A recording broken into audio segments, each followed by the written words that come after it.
What's going on? Death Metal Podcast. Live. Live interview today with Germany. Coming live with a daytime Death Metal Podcast. We try to go on here and promote death metal bands, underground ones. Um, it's underground demos, cassette tapes, records, unusual bands that are new or old. We kind of have interviews on here. If you go through our death metal podcast, whatever, like playlist thing, you could see we have interviews with like Immolation and like just all kinds of bands, famous Finnish artists, a lot of stuff. A lot of talk on here, a lot of underground death metal. Sometimes we even had a live set of Embalmer on here from their practice spot. So yeah, I appreciate everyone that does jump into Death Metal Podcast's YouTube and talks in our chat and everything, because you guys are part of what brings this fucking show to be brutal, It's like sometimes you guys are setting the pace of what I'm talking about. So that's always cool to me. It feels very communal then.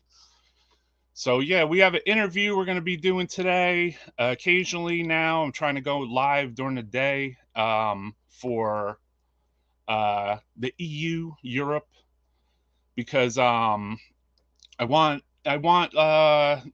feel like US death metal is its own scene, and then European death metal additional scene, which is, in my opinion, a little more brutal than the US one.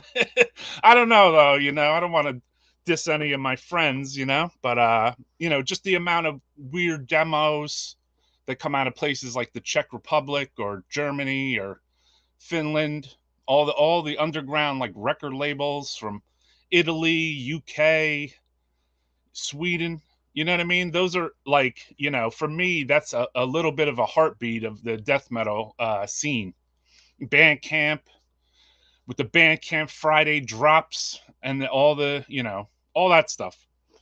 So, man, we're just waiting for our guests to pop on, which I see that two members. Wanted to say hello to everybody who's checking us out. What's up, Marcy? How's it going? What's up, Nobalone Anzalone? Andrew, appreciate it. Leslie. All right. Cheers. From Brazil, I believe, or Colombia or something. All right. So, I'm psyched for this fucking shit.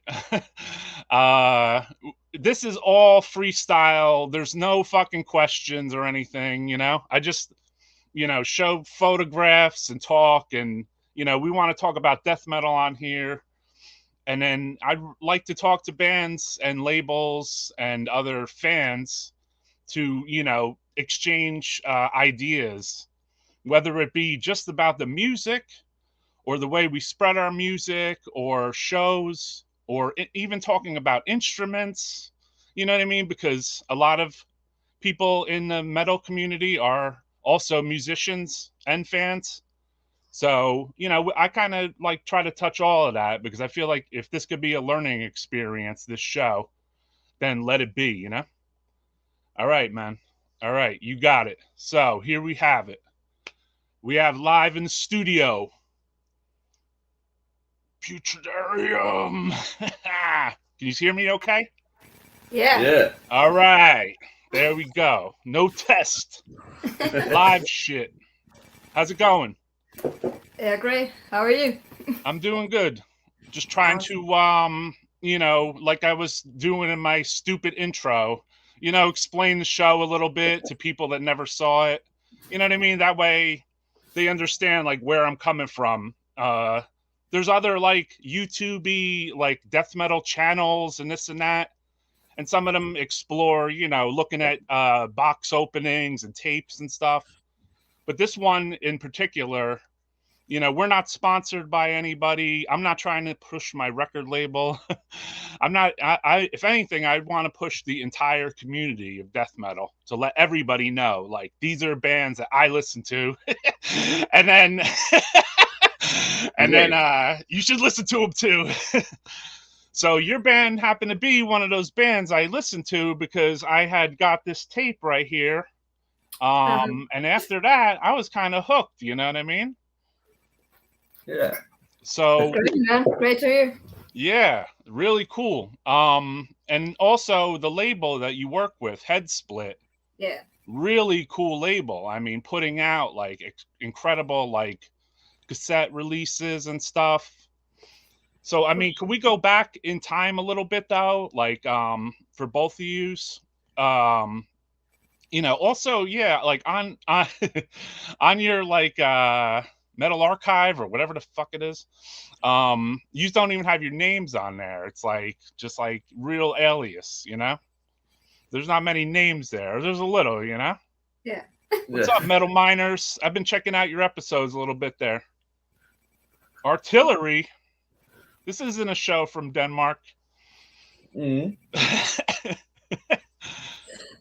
So we're coming live from Germany during the day here, and I wanted to have this band on and interview them and talk about some new stuff. Now, also, we want to play music, but I'm trying to split the music across from the interviews because YouTube has like these copyright strikes and all this crud that I don't really want to, like mix up the two, you know what I mean?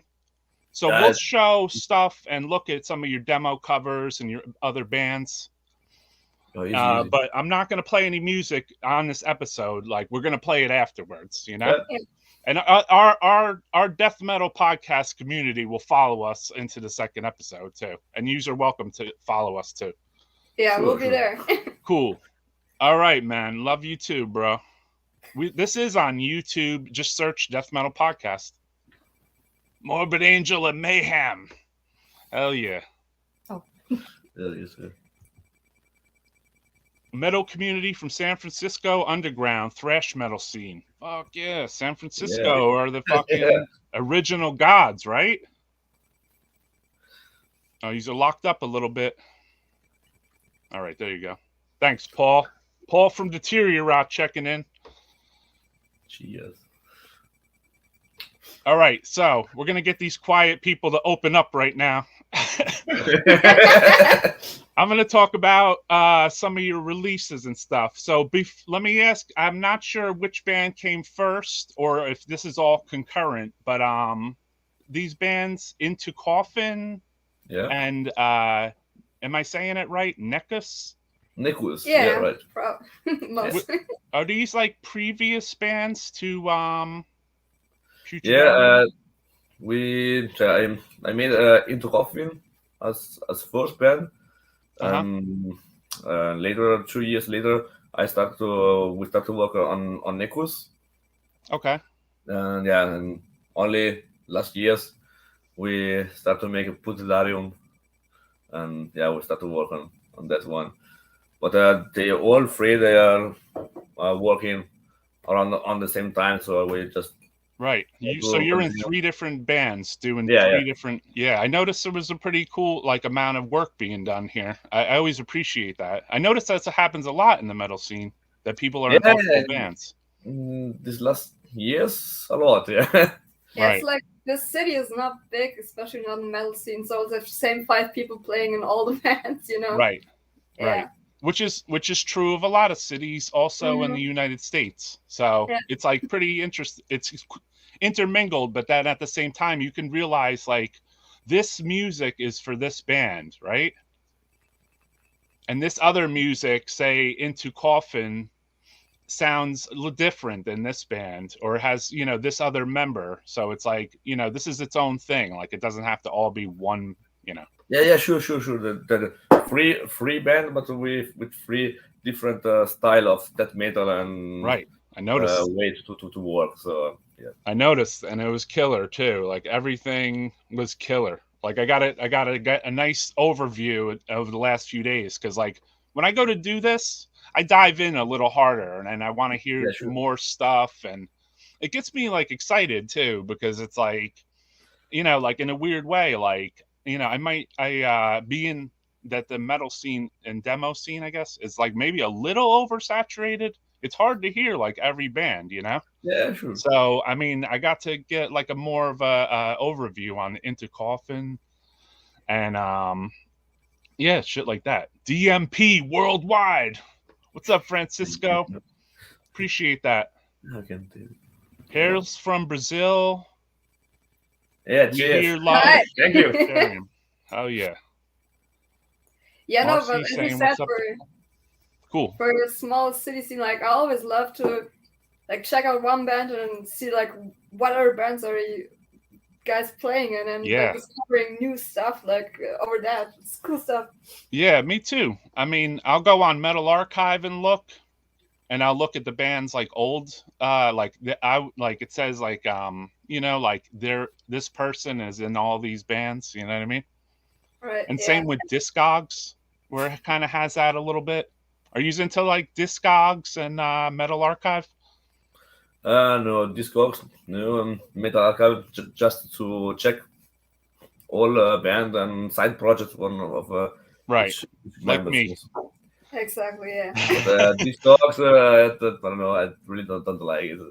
Yeah, you don't like Discogs? You think it's like overpriced, or? Yeah, that's fucking crazy. That's And it's insane. just weird scenes with the auctions and like I don't know, black metal demos going for like $600 for I know. no reason at all, right? I know, it's like and then if it's fake, that's even the worst part, you know?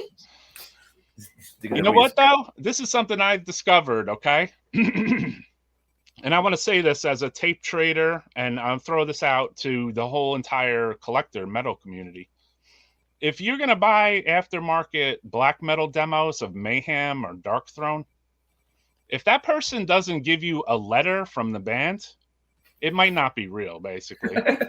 Okay. Because everything that I have myself is backed up with a letter from the member of the band that says, "Hey, what's up, Roy Fox?" Who, when I lived at my parents' house, literally, and it says, "Hey, you know, what's up? This is you know, Miko from Impaled Nazarene. You're the first person that wrote me from America." You know, I'm like, "Oh, that's so fucking sick, dude." You know, so it's like if you don't have that letter, then basically like that demo might be fake. Because we spread our information originally back then through those letters. So it would take you like 2.5 months just to figure out there's a new Carcass album out, you know? Yeah, right. It wasn't instantaneous, you know? I don't know. How old are both of you? I'm 30. I'm 25, so like I hear about those times where just like everything over mail, but like yeah, it's hard to comprehend, right? Right. Yeah. So yeah, I mean, if you're 25, yeah, it's a little bit more hard to comprehend that like we had no internet back then, and like how the fuck did you get in contact with other people, right? Like so I would scour fanzines and write to those little addresses at the bottom, you know, looking at demo reviews, etc. But I made it like a fascination for myself, kind of like a drug addiction. Without, you know, instead of doing drugs, I did that. So I felt, you know, like it gave me something to do. It made a lot of pen pals for me across the United States and across the entire world eventually. So it was, I just don't know where I got the money for it. But back then you could send a tape from Europe to America for like €2 or something. Well, not anymore. Not anymore. Not anymore. No. All right, hails to Germany. You smashed the thumbs up button. Thank you. Appreciate that. You know what? This is actually a kind of epic episode of Death Metal Podcast because I didn't add it here, but Francisco reminded me I should do an episode just about this. That we hit 1,000. No, it says 996. We hit 1,000 subscribers finally after like a year or whatever. I think that's funny. I pulled up the other one.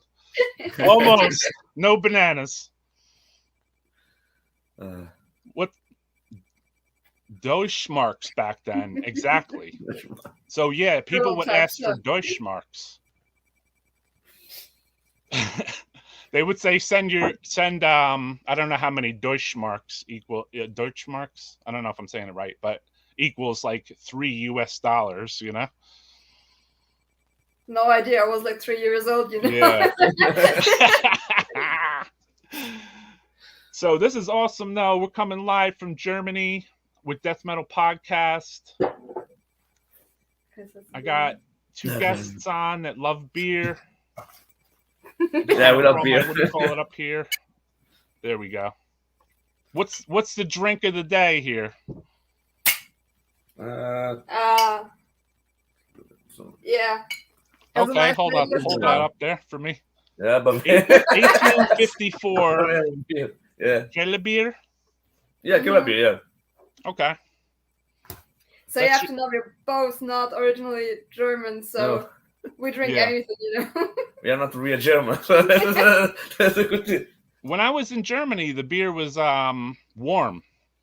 Oh no. No. I don't know where you were. We're sorry. We're so sorry. I was in Wermelskirchen, actually, at the NRW club. They have a decent scene there back Wermelskirchen. Okay, yeah. And they took us to the beer store, and all the beer was warm. And I was like, what? And everyone was drinking it warm, and I wasn't used to that because I was American. We only drank cold beer, Yeah. I understand if it gets warm, if you're milking it, No, you have always to see in which situation you are. If you are in a beer store and you want to buy and you want to drink beer immediately, you have to buy to drink it warm. Yeah, sometimes you gotta buy it warm and then make it but cold. we always try to get more in the fridge to buy it. Yeah. Well, it was weird because the beer store, when I went there, there was one, like, say at a beer store in America, right? The place is all fridges and just like some warm beer. Okay. But in Germany, I went in the beer store and the entire beer store was warm beer and just one little tiny fridge with just single beers in it. So I was like, oh, well, it could have just been that particular beer store. And shout out to who the hell? I can't think of her name. I want to say Danny from Wermelskirchen, who had arranged things. And rest in peace to Pumpa, who I had hung out with very hard that weekend. And shout out to Lemmy and all the NRW death metal heads. Yeah. I went on a German bus trip with 40 Germans and 2 Americans, and we went to the Obscene Fest to see Dismember and Gut. So it was awesome. And there was so much German beer singing. It was like incredible. Yeah. For me. It's the most important thing in Germany is to just drink beer. Yeah, it was. I mean, it felt like I was like in a tankard video, It's so crazy. You have like inflation and everything, but then you go buy beer. It's so fucking cheap still because of course it is. It's Germany. Yeah. So what's been going on lately? I know there's this, and we're going to talk about this first, and then we'll go backwards in time. You got a new demo you recorded. Yeah. It's out very, very soon. Yeah. I don't know when. Yeah, I think this week or next week is coming out. Right. I don't know when Dylan want to put it out, but it's ready, and Yeah, we talked. He might even pop on here. So if he has time, maybe he'll come and join us. Hell yeah.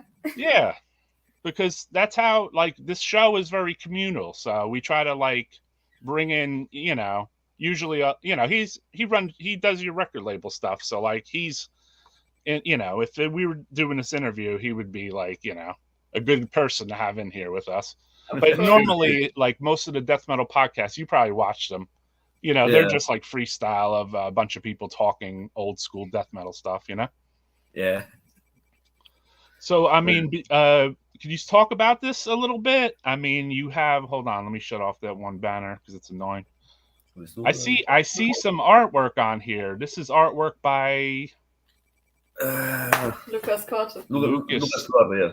Right. This is amazing artwork. Yeah. Yeah, we've been big fans of him. Like everything he does, like just this basic fucked up shit. And we were thinking, I don't know. It was like at one practice session we were like, yeah, let's do space alien necrophilia, and I mean he's the perfect guy for it, right? Yeah. Lucas really makes amazing covers. I mean, the Malignant Altar stuff is amazing, like the early Malignant Altar record, and I love his artwork. Snet, I think. No, or Plague Patrol. Sorry. Yeah, for sure. Yeah, he did the art for the Plague Patrol. I really like those guys a lot too. I want to have them on here. We've been trying to organize that for like a half a year, actually. Have them come on here and play live. Okay. Yeah, I try to do stuff like that because I feel like America needs a show like mine, to expose, other bands in other countries. And that's even why I'm live during the day right now, because most people are probably just waking up in America, they're all hungover from last night, just like you Germans. And, they need to hear some new death metal, man, This isn't Bandcamp Friday, so this is Sunday. So let's Stort. Stortenbecker is the best German beer. Actually, I never had that one. You never did that one? No. But hi to Phantasmagoria, man. Yeah. I just subscribed. I realized I wasn't subscribed. I'll have a YouTube account, subscribe. So this from Deteriorate coming at us. All right, from my friend Marcy. I loved being in Germany for the first time in October. The beers were so cheap. Yeah, right. As I was saying, everything is expensive, but not the beer. Yeah, how much is a beer then? How much are bottles of beer or 6-packs? How do they sell them? Only by the case, 6-packs or singles? Yeah, we have 6-packs for like, I don't know, 3 euros, 3-4 euros. Wow, holy fuck. Yeah. Yeah, you're not kidding, man. That's way cheap. Yeah. Holy fuck, 3 euros. Lucas also did the drawing for our demo from Phantasmagoria. Cheers, guy. Cheers, man. Cheers to Necroharmonic and Putridarium. Cheers to you. Can't stop cheering. Cheers to Fraser. You're underground, Roy. All right, so here's our first valid question from one of my best buds. Oh, big ass beers for under $2. Yeah, that's what I'm saying. All right, here's the first valid question from one of the best dude on earth, Francisco from Cemeterian. How'd they get into the underground scene? So this is a question going to both of yous. Yeah. How? It's a good question. Yeah, it's a deep question. I don't know. We just record some demo and we look out for a label. We really don't do much. Yeah. Well, more. how did you first start getting into like death metal music? Oh, what bands were the first and earliest ones that you might have listened to? I don't know. I think my first death metal band was for sure Cannibal Corpse when I was 9 years old. Okay. I think it was the first approach to death metal. And right. After this is moving, I listened before a lot of thrash metal. Okay. Till one thing was 2011. It was a Europe tour from Acephalix, and it's happened to I see Acephalix live. Right. In Milan, in Milano, Italian. Italian. I just saw Acephalix live one time, and they completely really blew me up. Oh, okay. How that metal with class difference can be fucking sick. Yeah, because you went to an underground club show, right? Yeah. I was just there, and we see Acephalix for the first time, and I was just like, wow, okay, I want to play death metal. I want to play this type of music. Yeah, so you were about 19 years old at that point, right? No, it was 11 years before. Oh shit! Yeah. No, that was 11 years ago. You said, right? 11 years ago. 11 years before. So how old were you? Yeah, yeah, like sure. 19, 20 years old. Yeah. It's killer. I love that feeling too. How about let's talk to you though? What's your name again? I got to get the names here. All right. I'm Jonah. Akin. Say it again. Akin. So what about you? What got you into this death metal underground? Well, let's say like most of my teenagers, I was big on like doom metal bands, and then I think actually like mostly through Into Coffin, like the only band I'm not playing in. When he started, I'm like, wait, there's this death doom thing. Let's dive into that. And then I started realizing, wait, this punk attitude of like old school death metal bands, that's a cool stuff too, right? Right. And well, yeah, it's just being around other death metal heads made you feel like, hey, I think I want to be into this too and get up there on the stage. Well, yeah, I got my first bass, I think, with like 14 from my cousin. I'm like, oh yeah, I'm all like playing bass, like, and also like very loud, very deep stuff. That's cool. I want to do that. Oh, that's cool. And yeah, that's it. Yeah. Were you like, was your cousin, you were playing it like clean, and then eventually like you went to the music store and you're like, what's this pedal? Death metal? I'm going to plug this into my bass. I think, what was it? I think I was like, we met like really early on. I was like 16, 17 when we met. Okay. It's like, all right. Okay, the start of music, that's really fucking cool. I want to do that. Yeah. That's cool. Yeah, so you're like born into this. Born into it at like 15 years old, yeah. Yeah. But there's as good a time as any. And also when you mentioned to Cannibal Corpse was a gateway to a lot of people. Yeah, sure. Scene. Either Napalm Death or Cannibal Corpse. I hear those two names the most. Yeah. Out of like, death metal heads that say like, what's the first bands you were listening to? Unless they try to be super old school and say Massacre or something crazy, No. But yeah, so basically let's go to look at some other so during this is the same lineup the entire band history? No. No? This is the actual lineup. Like 3/4, yeah. This is we try by the first demo we got some friend of us, which is me the second guitar. Okay. As like a session guitarist, and after we try another guitarist, but it didn't really fit, and till finally we decided to take Lucas. So the new guitarist with us, and we was really happy with him. Yeah, cool. The two guys on the left on the photo are brothers. Yeah. So and the older brother, the second guy, wasn't in Marburg yet, like when we started, but when he came, we were like, it was instant love. So let's send him some love from here right now. Lucas is a great guy, and he fit in instantly. He's now playing in Nicholas too, and yeah.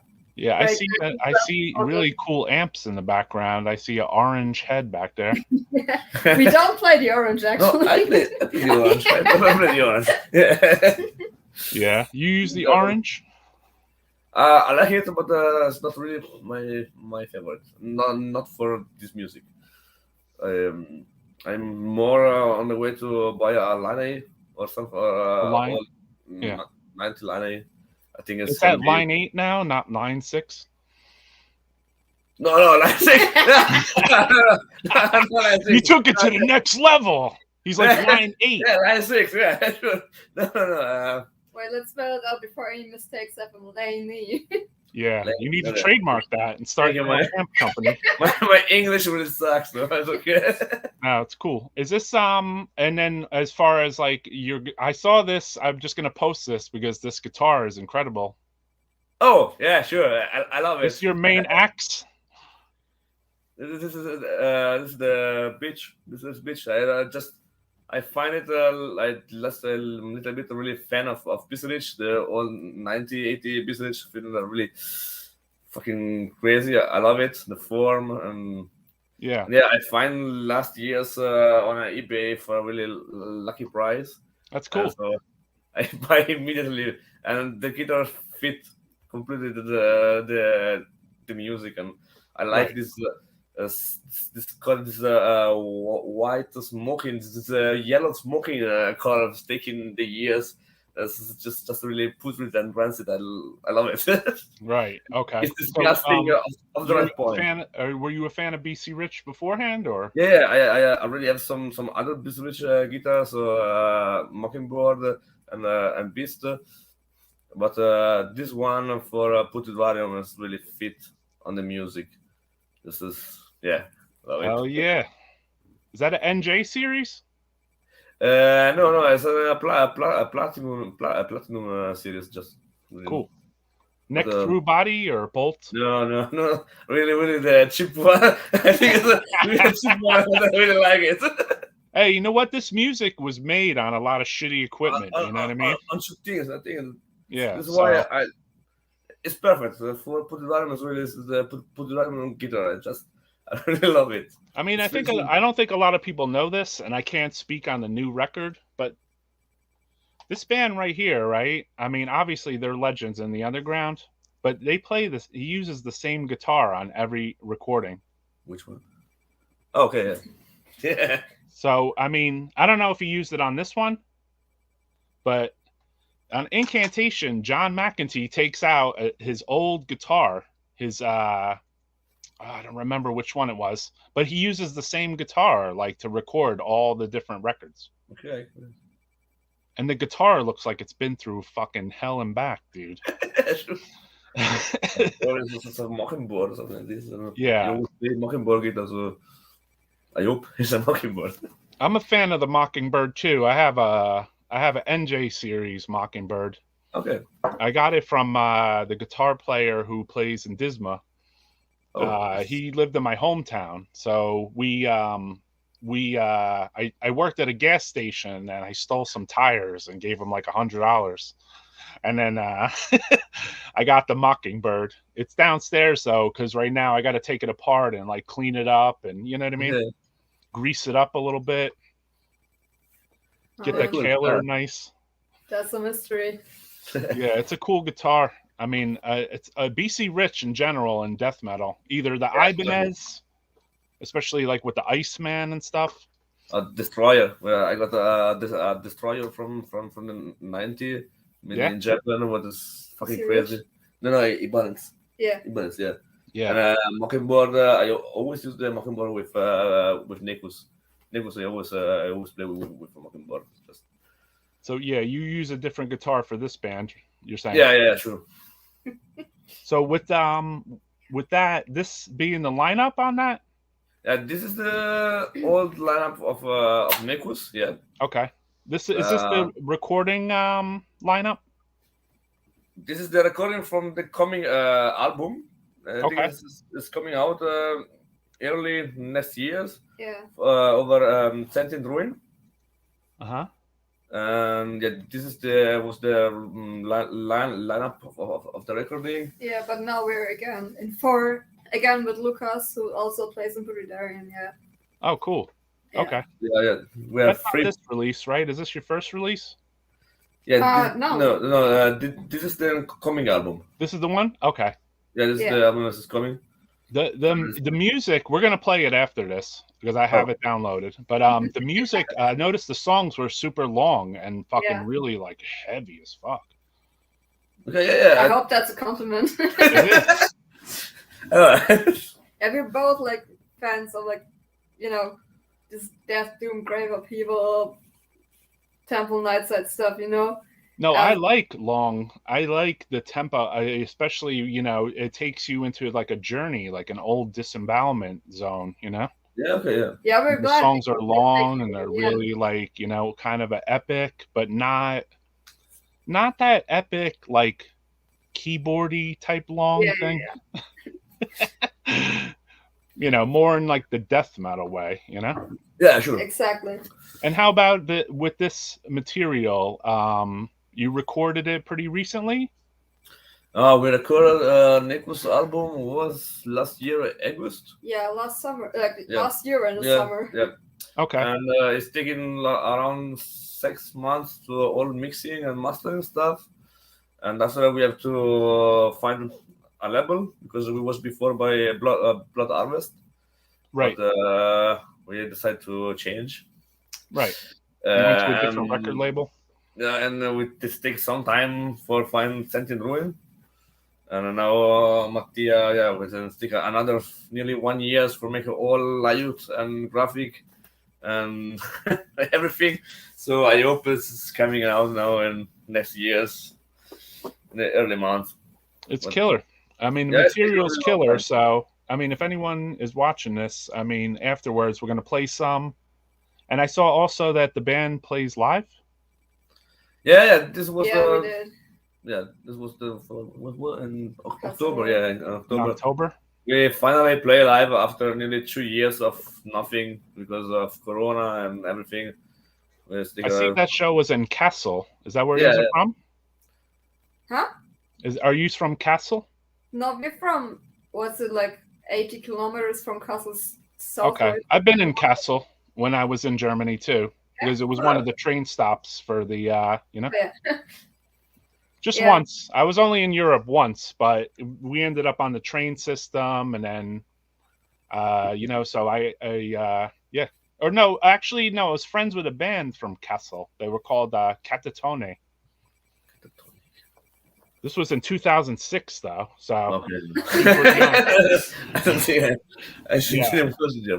they were cool guys, and we hung out on the bus together, and they helped me and my friend because we didn't speak German, So as soon as you get off the plane in Europe, I mean, the first things you hear is, German, and then everything is German, and you're an American, and you're just like, holy fuck. Yeah, can sound a little complicated. Yeah. Like you both speak English very well, but like for an American that goes to like a foreign country and you don't know anything at all except noggin or something, like like you don't, I mean, it's like, hey, Scheiße, like I knew like no German words, That's enough. So it's like basically, like everything was like really like, whoa, like to take in as a foreign, American to go to another country, like all the announcements and the subways are in German, obviously. And then like we got stuck at a spot, like, you know what I mean? It was interesting. I liked it though. I like culture shock. Yeah, culture shock. Yeah, I'm really into culture shock, and I'm also into like being a little spontaneous. So it's just like, okay, you know what? I'm in a different country. Killer. Sure. Roy, one of the last real metal YouTubers. I'm convinced some of these dudes do shit to get shit for free. Exactly. I'm convinced that too. If anybody wants to check this out, this just came out. I bought this. It's Phobolic. New release. Is the box set version on Rotted Life. Do I have that upside down? I have that upside down, my bad. Look at that embossed silver cover, right? So check this out. This band's sick as fuck. I know it's a little yeah. So yeah, we don't do this to we do this to support death metal, Geil. Putridarium ist störr Gott. Sehr gut. Thanks, man. My German's a little rough. What's up, Necron? Pius Levis. We should have what's his face come on and say it. All right. Who's putting out the cassette? I think they're talking about the new one, right? Head Split, of course. Head Split's coming out with the new cassette. So that should be out soon. I mean, I was given a message yesterday, but I don't want to spread any false information. Yeah, sure. This week or next week is going to be. Yeah. So there you go. That's the new one. So let's talk about some of the older stuff, though, too, because this is a nostalgia show here. I like to talk about only 1 year before. Okay. Yeah, we're gonna go back. We're gonna go back in time 1,500 years now. Yeah. To this cassette. Yeah. Perfection. Yeah. So this being your first demo, yes, also put out on Head Split. Were you guys drawn to Head Split because you were fans? I think like. She. I had like more of an overview of the US labels because like back in 2020, I had this phase where I really followed every death metal demo coming out. Right. And well, Headsplit stuck out, you know. And when we were recording the demo, we were thinking like, yeah, the US scene, that's something that's very active, very alive. Right. Why not go for a US label? And Headsplit, you know, Dylan was a cool guy and hell yeah, immediately answered and was on board with it, and we went with it, you know. Yeah. I see you had a shirt of Caustic Wounds. Yeah, I finally found it, man. US band, right? Yeah, man. Kind of was popping off a few years ago too. Like their releases, good stuff. Man, Death Posture is like everything I get back around, like, I don't know, once a week. It's like such a good album for me. Yeah. We didn't ask, what kind of instruments what's your bass of choice? Mine? Yeah. I'm an absolute like Ivanos Destroyer maniac. Okay. Yeah, I have this 1984 from Japan, which I'm like, it's so destroyed by now. And I really fucking love it. Yeah, I played that in PUTRIDARIUM, and at Necus I play the Epiphone Thunderbird, yeah. Epiphone? Yeah, it's like this huge beast, almost as big as me, you know. And yeah, those two, I really love them. Is there two? You keep obviously you keep a different sound on each one of your basses, right? One for one band, one for the other. Yeah, I mean they're both like by themselves, like the instruments are very, very different. Right. The Destroyer has this, I don't know, like this almost an annoying sound, but it's like perfect for PUTRIDARIUM, and Thunderbird is supported with the distortions and always reverb. Always okay. Reverb on. Yeah, that's the sound for those, like very different, like, but yeah. Cool. Like, yeah, like it might sound one way coming out of the playing, but then when you hear the recording of it, you're like, yeah. Right? Yeah, I was like, I don't know, the Thunderbird is very heavy and the Destroyer was like, I don't know, like more like up here, and I think it fits PUTRIDARIUM perfect, yeah. Cool. What do you tune to?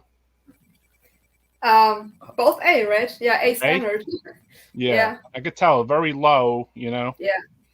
I like that though. That's why I'm attracted to your band. Lower. And that's what I'm always attracted to, all the lower tuned death metal bands more than I am the ones that are 3 and above. Crematory. Just behind you. Exactly. Perfect. They say everything.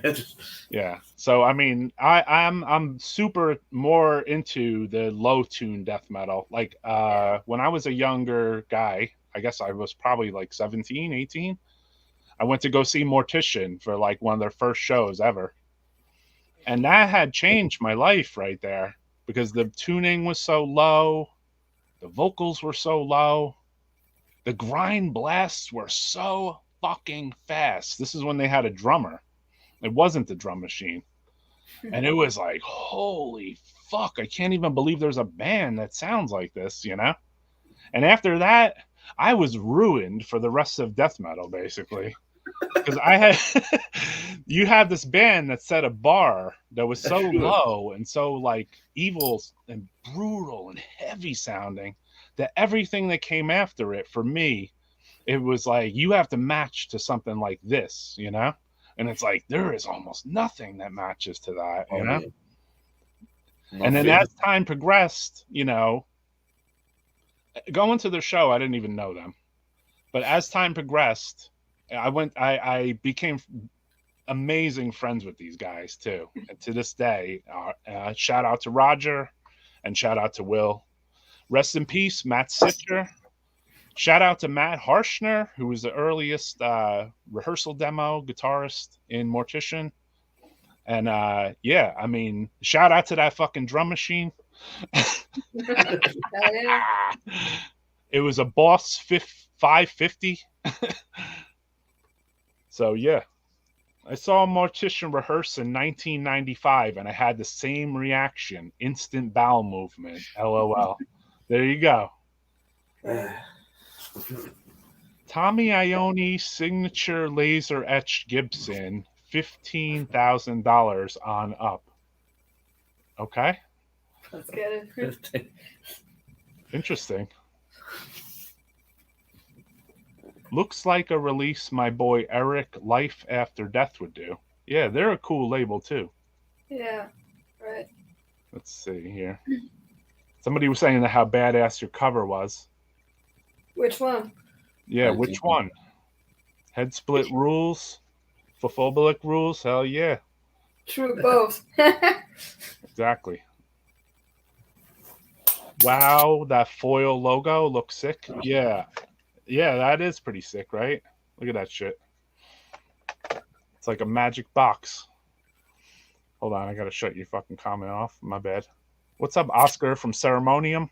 Checking in. Damn, we got a lot of people watching us now. Good. Hi, guys. Which horror freaks? Who's Marco? That drum machine putting in work. Greetings from Estonia. Putridarium is extraordinary putrid dessert. Yeah. Vi visste den språket. Jag står björn så far. Yeah. What's the matter? You filling your beers all over the place? This is so exciting. Yeah. Death Metal Podcasts coming live during the day. And if anybody out there sees this, my friends, share this with your friends, comment, and share afterwards, because then it'll go into some stupid algorithm for YouTube, and then other people will care. Anybody wants to know when we do an announcement for the show, you can check out our Instagram at Death Metal Podcast. I hate saying these things, but they're part of, you know, they're part of promoting the fucking show. That Caustic Wound shirt is sick. Thank you. Hell yeah. It's like, it took me, I don't know, like 2 years to find it.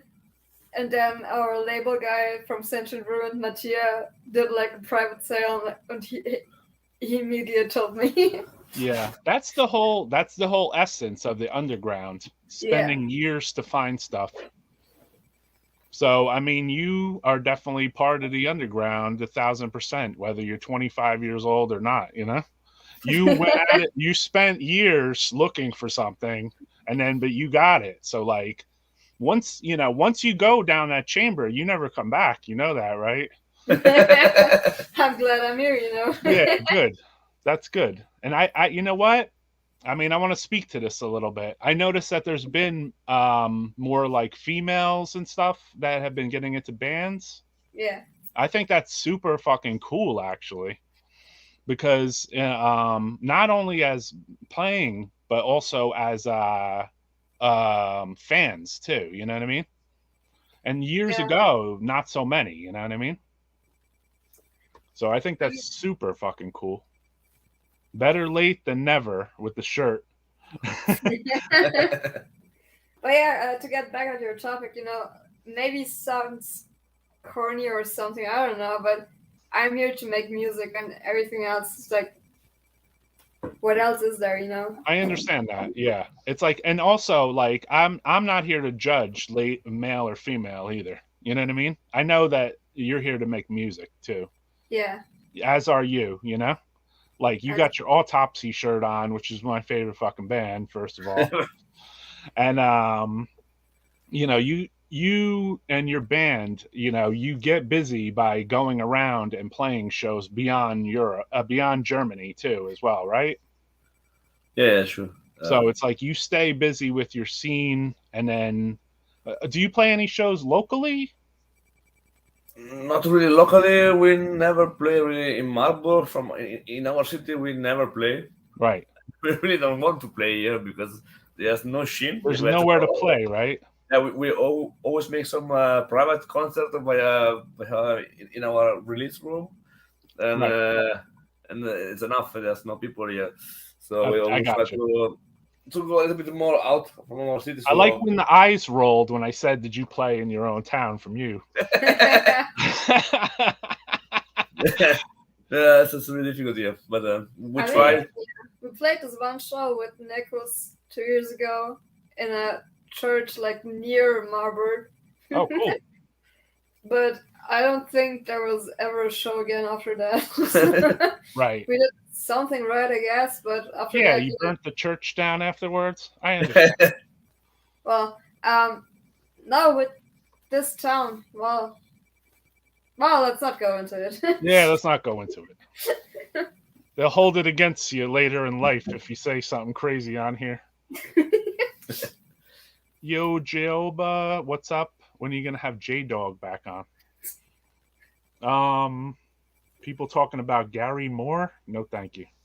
Appreciate the but we're here to talk about death metal. So, there was other shows with. Was this before the shows that you played with Putridarium? Yeah, that's the one show in this church I talked about. Oh, this was it. Okay. Yeah. So Into Coffin and Nexus played. Yeah, it was a double. Nicholas, yeah. Double concert. I'm sorry. Yeah, it's okay. Graveyard Ghoul and Devoid of Thought. Yeah, great. There was a really great death metal German band. I think it's one of my favorites in the underground. There was a big fan of Autopsy, the guy who really play drum and sing. Really sick horror text and lyrics. And yeah, so I say we have to invite them for this concert because they were really amazing. Yeah. And after the show came, they just knocked the place down. But we try to build up a little bit more of death metal scene in these last years. Yeah, we try to organize some concert, right. And we are really with now 4 or 5 new death metal band in Germany where we try to make some aliens and try to bring back the death metal a little bit more. Because I think this old school style of death metal is a little bit really dead in Germany at the moment. So we try now to put it out and do a concert and yeah. And cool. Yeah, I mean that's the way it gets around too, by people throwing shows, putting flyers around. Yeah. So we try to make it, and yeah, we will see what would happen. I mean, so you took on not just being in a band, but you took on maybe setting up some shows. Yeah. Me and Lucas and Ekin too. We start now to make some concert in Kassel. We want to try to make some concert in Kassel and to book some other band in tour. So to try to make something, to make it a little bit more alive, the scene alive. Yeah. So after 2 years of Corona now, it's really difficult to have to many location. They are closed, and yeah, so we try to take something back. Yeah, location is actually the hard part of the entire concert thing. Yeah, like getting the bands pretty easy usually. making the flyers, promoting everything, but it's like that location. I mean, in the United States, they're a little more biased towards our heavy metal here, and they don't want it in the clubs. How about in Germany? In Germany, you can find some place. There are some city where they are perfect for make some music. Uh-huh. And the most always, if you do black metal, it's really easy. Black metal, you get always most of the people. I don't know why black metal is working always better, or some modern new kind of death metal. Okay, it's working too. But if you want to try to make some more old school death metal vibes, this is really difficult now to find location and people to came to the concert. That's difficult. We play in Berlin with PUTRIDARIUM last September with Geratom, and it was crazy. Berlin was the place was full of people. Sick. It was never happened, man. Just only because we was in Berlin. So if you go in some big city, you can arrange some good concert. But out, it's a little bit hard. They have made right? a lot of metal concert. They have a lot of metal content, thrash metal, heavy metal, everything. But when it's going to be death metal and only death metal, I think it's a little bit more difficult. Yeah, just a little, right? That's what I think so. We kind of have the same thing going on here in America. Unless it's commercialized ass metal, then they don't treat death metal the same. You know? Yeah. I'm not saying we don't have a decent scene here. I'm just saying that it's like we have to intermingle it. Like, say I went to a show to see Concrete Winds, Force of Darkness, and Dercada, and then the show is over at 11 p.m. in the U.S. And I'm like, what the fuck is this? And then afterwards, like, they started like a dance club party with some EDM music or whatever. And I'm like, how come our music isn't the fucking music that plays at late at night? We're the fucking vampires here, you know what I mean? We're the real fucking vampires, the death metalers and the black metalers, you know? Yeah. Not these clowns with their blue hair and they're fucking dressed up for Halloween and it's July, you know? So damn, a lot of comments coming in here. Good to be here. What's up, Stefan Goldberg? Wants to say sick autopsy shirt. Thank you. Hell yeah. All right, Ken's Death Metal Crip. Putridarium's first demo hit hard. The song Putrid Death might have been one of the heaviest riffs ever written. Okay, thank you. Yeah, with the Death is a good one. Yeah, sure. We play always live. It's always a good live song. Sick demo. Like yeah, it also hit me pretty hard too. I was like, whoa, what is this? You know? There a preference between the first and second? Yeah. A lot of death metal without fangs getting big tours in America. Yeah, a lot. Yeah, I know what you're saying. Is it also a thing in Germany where deathcore, metalcore, or slam? Oh, sure. Yeah, absolutely. Choose than traditional death metal, right? Absolutely. This is a lot of in our city too. They just most of the young guys are only playing metalcore and all this stuff. All these extra strings on their guitars and shit, right? Yeah, they're looking really shit. I hate guitar with more of seven string or five string bass. No. Yeah, a 7-string guitar and an 8-string bass. Yeah, I just freak out. Like I can't say that it's just ending neatly for the band. Yeah, tuned to E, really bad. It sounds like hardcore, kind of. Yeah. Yeah, that's what I'm saying. Not shoes, but I mean, it did make sense in the thing. But yeah, shows like it's. I don't know if it's like that here. I guess Hosts like it when the chat is busy. Keep talking.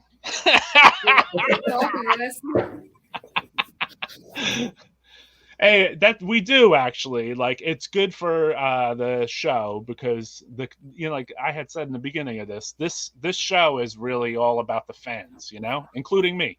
Good. So it's like I come on here just to, just talk. And I want to know, like, what's going on in the world. That's why I ask questions like, do you have shows in your town, or what kind of what kind of instruments do you play? You know what I mean? Or when did you get into it? You know what I mean? Because that to me is interesting. I want to get to know the bands and the people. Because before this live interview, we didn't talk much, right? No. Not at all, right? Yeah. Only with you a little bit more. Yeah, I mean. Yeah, so like we didn't talk much. I was like, hey, you want to come live on our fucking live stream? And you're like, yeah, we'll do it. Fucking how about December 11th? I'm like, all right, let's do it. Yeah. And it's like I was already listening to the demos as a fan. So I was like, oh, this is gonna be fucking cool. Like I like to do it this way. I like to come in and be kind of green.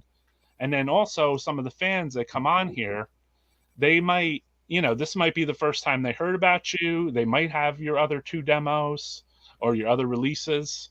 But I got a lot of learning out of this too, just going to like your metal archive and then looking at like the Into Coffin discography and stuff. There's a lot of good stuff there. And I'm like, oh shit, I have to buy this now. Like there's so many things. I need to buy this, All right, Ken's Death Metal Crypt. I was not able to obtain a copy of the second demo. Still can't find one. Yesterday, I ordered Dissemination demo. For me, the first demo, still high rotation in the crypt. Oh, then he's like, huh? Yeah. Dylan did mention that today might be the day, So I said, well, I guess we have very good timing here, don't we? But he's a busy boy now because he has a child, so that makes a difference in your life, obviously. He's like, hey, send their demos over. But so let's go back in history a little bit here too. There was a few flyers and stuff I had dug around here. Okay. This was an Into Coffins mini tour. Was this pretty recent? No, this was our Europe tour, and from last week. From last week. Yeah, I was in tour with Into Coffin last week. Okay. We did a 9-day tour. Okay, yeah, I see Netherlands in there. Everywhere in Europe. We try to play everywhere in Europe with Assumption. And this was Slovakia, Czech, Germany, Austria, Belgium, Netherlands, and Switzerland. Yeah, we tried it. Cool. And everything. How was what other bands play that? Assumption. They play Death Doom around there from Italy. Really good friend of me. And we decided to make this tour, and Killtown helped us out to make the old booking work. And it was good. It was good. It was first time I take Into Coffin on a tour. Okay. And it was fantastic. Cool. And then everything, the shows went over pretty well, or a lot of death metal heads. Was doomy death metal heads. Sorry? Like more like doomy death metal heads there? Yeah, that's really doomy, so it's more difficult for some people to understand as classic death doom. Right. Because sometimes some so doomy funeral sound is a little bit more difficult to come up. So, but it was good. But on the weekend there was really a good location and a lot of people. Under the week, there's always the problem. Under the week, on Monday, Tuesday, it's always it's a bit more difficult. There were some people there, like America. Yeah, so same deal. Under the week was a really difficult, but we got in Prague. We got a really fucking sick lineup with Emily, Crips, Assumption, and Schnedt too.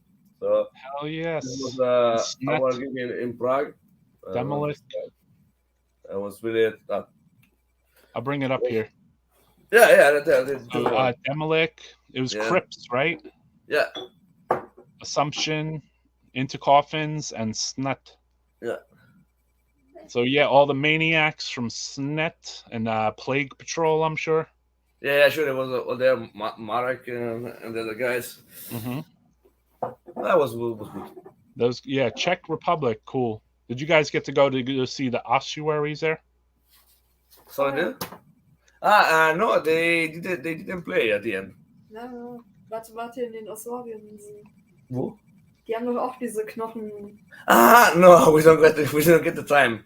Okay, you didn't get to go. The main part of this tour was we was always in late. Whoops. We was every day in fucking late. We never had time to do nothing. There's no time. Yeah, that's how it is for most bands. It's just city to city to city, you know? So, every day just drive, drink, play, be drunk, a little bit of a vomit, and continue to drive. So we never get the time for to do nothing. It was really, yeah, because if you really look at the definition of your band too, the temporary burial grace. An underground crypt commonly where monks and nuns can be stored. Yeah. Yeah, right. Like, especially if you look at that picture, you know, with these toilets where you seated fucking on toilets to like dry out. Yeah, it looked like they put them on toilets. Like, yeah, let's do it. Once the bodies have reached the proper stage of decomposition, their bones are collected, cleaned, and stored in an ossuary. So you have the perfect fucking band name. I thought it was so interesting that no one else had that idea yet. Yeah, that's a killer one. I bet you a lot of people don't know that. They're like, what is that? You know? Let's see. Oh, somebody's saying ossuary is so good too. Ha ha, ossuarium. Hell yeah.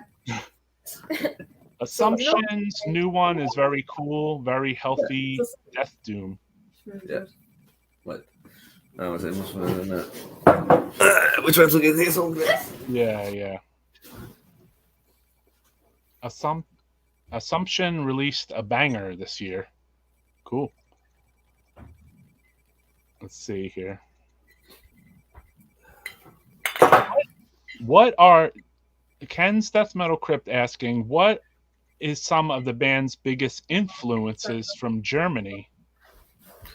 So, infected virulence, mangled torsos. Deutsche Einflüsse. Deutsche Einflüsse. They're fast no one. I think he's asking what German bands might have influenced you. No one. No one. Okay. really, no one. Keep it honest. Always Finland or USA. Right. But really, German band would really influence the PUTRIDARIUM sound. There's really no one. Right. I got you. Weren't a fan of the early Atrocity record? Yeah, but I was more always a fan of this Finland sound or USA. Just what would you say would be your favorite Finnish sound band? You mean all the demo bands? Crematory for sure. Crematory? Yeah, for sure. Best one. Yeah. Swedish death metal? Demo, yeah, sure. Swedish. Oh, Swedish. There's so many, right? Yeah, I just was trying to think of. I know, you go through a file cabinet in your head and you're like, I need my book.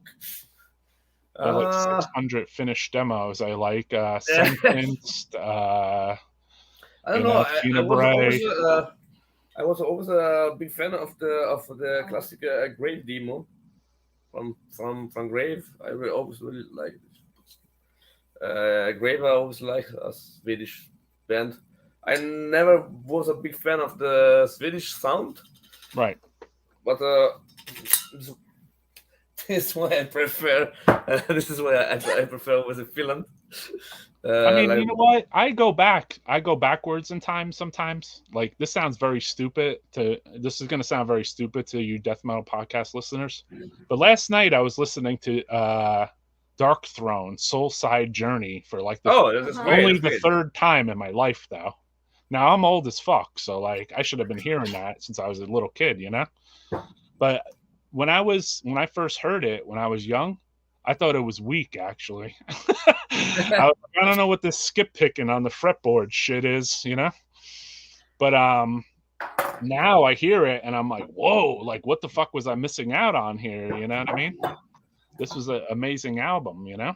Yeah, it's great. But it's Norwegian. So somebody's Finland, saying, yeah, Zeisma, yeah, Abhorrence, Emily, sure. Demolish, yeah, Ripicolo, Ripikulu. what was the My friend's saying, check out Dead, Ulcerous Phlegm, Blood, Gollum. Yeah, Adramelech, if I was like. Oh, here we have Dylan. Agonized demo. Ah, hi, Dylan. Hey, Dylan. Yeah. Yeah, boy. Hold on.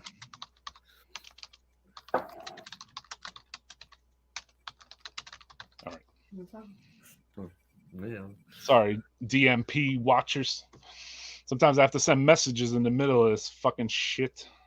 Because we're live. And we're doing this on the spot every time. Flesh crawl, descend into the absurd. Ah, yeah. Yeah. Ripikulu. Yeah, Demo is amazing. The Unholy first 2 albums. Yeah, Unholy. I mean, you're into slow stuff. Yeah, it's also the. After you rewatch this, you'll look in the chat and you'll be like, damn, I need to go look at that band. No, but I know some of this band, but they never was some influence for what this band for. Yeah, they didn't influence you, which was the question, you know? Yeah. So with some of the other bands, I mean, do you feel like some of the other bands you do have different influences? Because, like, you know, yeah, some of the bands have longer songs. Yeah, I don't know. In the coffin, they overall more on. We start with a little more S-Fix influence, classic Def Doom, Netherlands Def Doom Right. by the first album, and after we change our sound. It's something more, a little bit more abysmal, a little bit more New Zealand, so a little more tempo nice side, or this moment something a little bit more dark, darker and oppressive. This was when Into Coffin is go on this way of Death Doom, and Nekus was born he was a really big fan of Grave of People, and Nekus was born on this way of sound, so really down, a lot of reverb and abyssal guitar and drum, and just everything together, and just And this is one of the releases too. This was a split we've done with the new lineup. Cool. Yeah, split CD on Old Temple Records. Yeah, it's a Poland record. Uh-huh. They just asked us if we want a split, and we say why not, and we just do it, and we try some new some new song, and we work a little bit more on our sound. Let's see. Gotcha. But the main influence was always Grave of People, and we try sometimes to a little bit more something more ambient and like a bit more drawn, like the funeral orchestra or something like this, but. Really, like a little more dissident sound, kind of like. Yeah, really dark and really atmosphere. Just we try to create this really dark atmosphere, and. Yeah, we're trying to go for like one song each album. Nice. It's like really heavy on this funeral orchestra influence, like very slow, very heavy, you know. Yeah. Are there any females that influence her to start playing bass?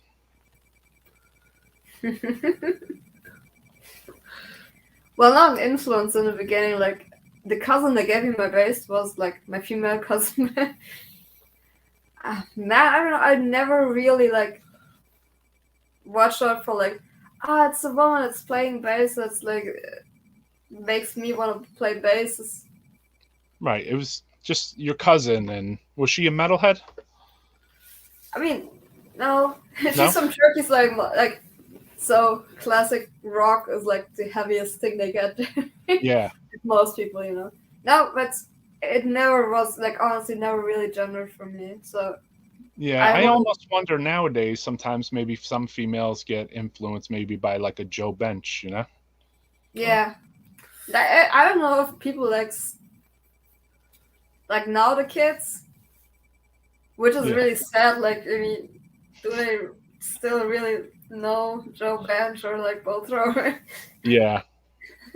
I haven't really listened to Bolt Thrower myself since the first album. Not the, I mean, it would be the second album technically. You know, whatever that is, Realms of Chaos. So I'm not a huge Bolt Thrower fan.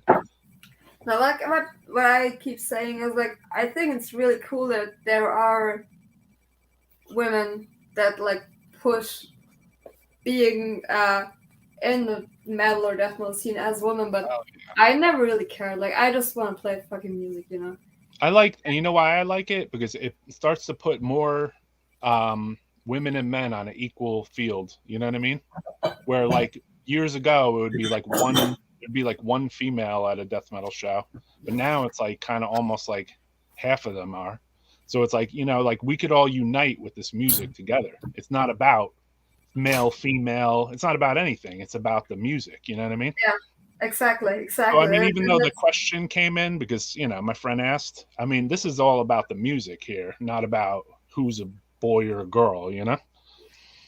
Right, yeah. Yeah, and that's kind of killer to me, too, because I think that, I think that it's killer to me because I've seen how many males have been into it over the years, so it's like it's kind of cool to see like so many females being into it now. I'm like, oh, that's fucking cool as fuck, you know? It's such a good expansion of the scene, you know? Especially the underground, you know, like it's I remember I went to a Mortician show semi recently, and I mean there was a lot of female fans there, and I was like, that's killer, man. That's like it really makes me happy because it just makes me feel like the metal scene is like more thriving when it's not just all men.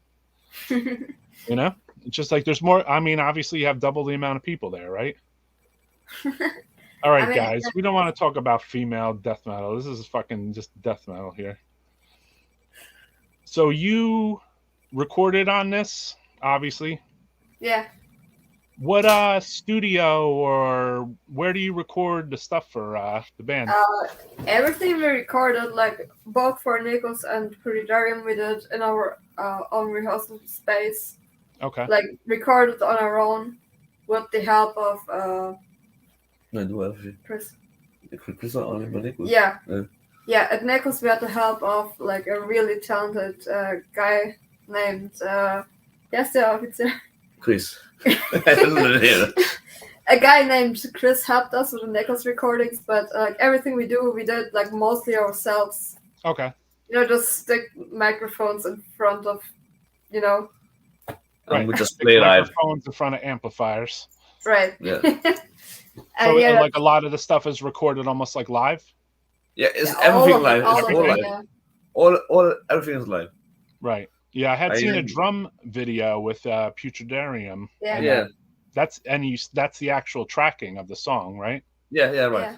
Yeah. It was by a recording, and he just make the video. Yeah, sure. But yeah. Well, the raw feel comes out in that live recording. So, like when a band can go in and do a straight up live recording with all the punching and the, you know what I mean? The feel is a little darker, a little gloomier. Yeah, like let's say 99%. I know. Of course. You gotta, you know, obviously, occasionally you might have to do that little fixer part or double up the guitars or something, you know. No. What's the thing with PUTRIDARIUM? With PUTRIDARIUM, I really try to take everything really raw. So I just everything I record, like the sound of the amp, and by mixing, I just make some little sound on the EQ, but I always try to get the real essence of the sound. So and I just make some volume control, some reverb on the drum, but I try really to take this really raw. It's like I really like. Becomes a representation of when you play your demo to when you guys go play live, right? Yeah, it's the same. It's what I want. It's always try to what you listen is what you get live. There's no difference. That's just so what you listen is just the same live. What about when playing live in Europe? I mean, do you bring your own equipment, or do you have to use the equipment of the clubs? No, by the last tour we take with us our own backline. Okay. So we was with a bus on the way, and we take all our backline. So we get. So you really come with your own sound. Yeah. Including the amplifiers, everything. Yeah, everything. We take everything. Just only the mixer and monitoring that was from the location. The rest we take everything with us. Cool. Yeah. And then what like what amp head and amp is your preference? So I was like the classic amp. So what is a PV or orange? I always like these two. Yeah. The PV or Lenny. But I always try to take a classic setup. The thing is always the really is not too much. Right. And classic. I don't know. Yeah, it's killer. I mean, PV always killer sound, you know. Yeah. So I in this last time I'm a really big fan of Mesa Boogie, but they are too expensive. Who's not a fan of Mesa, you know? Yeah. I mean, as time goes on, then you end up maybe, you know, change it up a little bit. Well. Yeah. If I can, yes. If I can afford it. Yeah, that's a big question. Man. Did you play through someone's Mesa Boogie, and then after that, you're like, whoa. Yeah, we have one, like, we're sharing our practice place with, like, this, I don't know, like, classic rock band, let's call it that, I guess. And they have, like, really high-end equipment, and then there's a boogie like just rotting in the corner. Oh shit!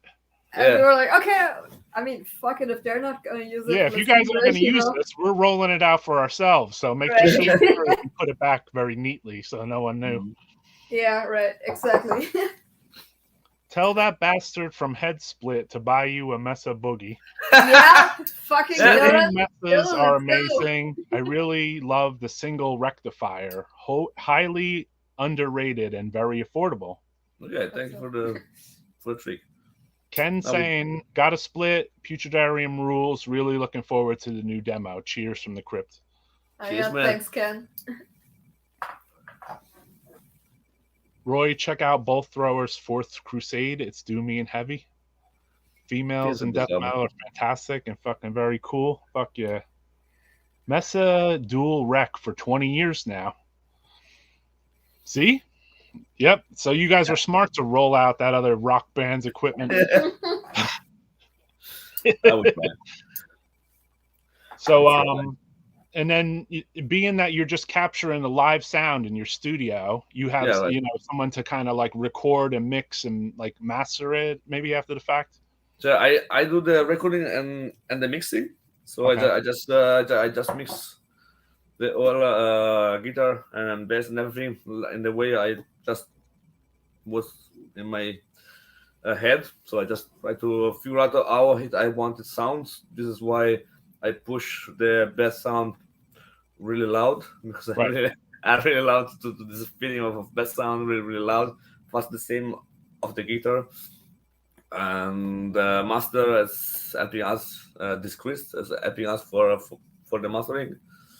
And and we get lucky because our release place is an old bunker of the Second World War, and you have a really great sound. I don't know. It was have a low ceiling. Yes. Sorry. Does it have like a low ceiling? The roof.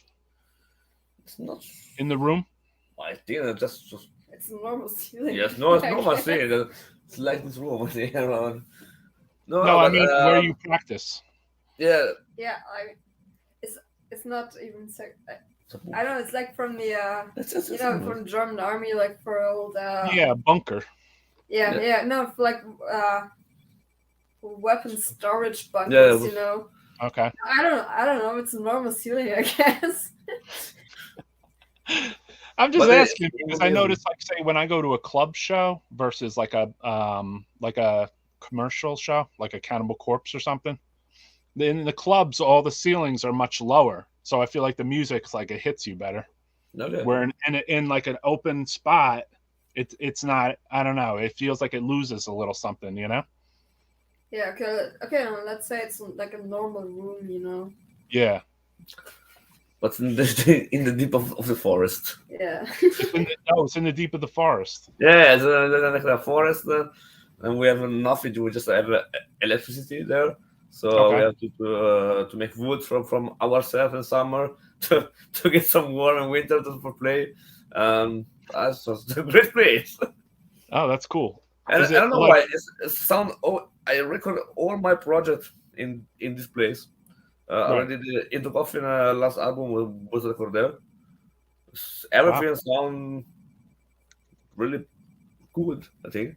And if you guys check it, if anyone is watching this, check out Into Coffin check out their discography.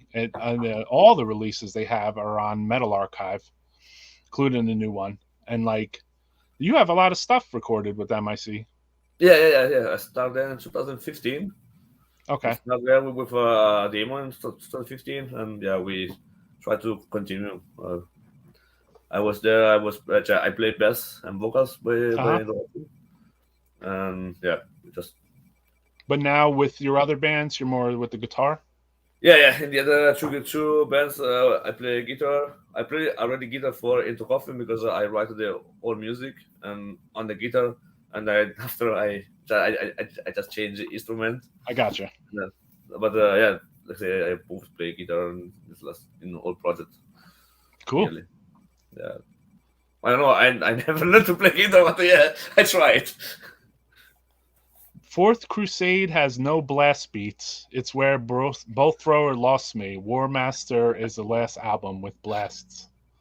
I'm with you, sure. Was sagst du zu Fourth Crusade? Fucking bolt thrower. Yeah, because it's slow, right? Yeah. Hold on, I got like a sock stuck in my thing. Ja, oder? Das? We're live on a Saturday. It's 8 p.m. ish in Germany, though. Yeah.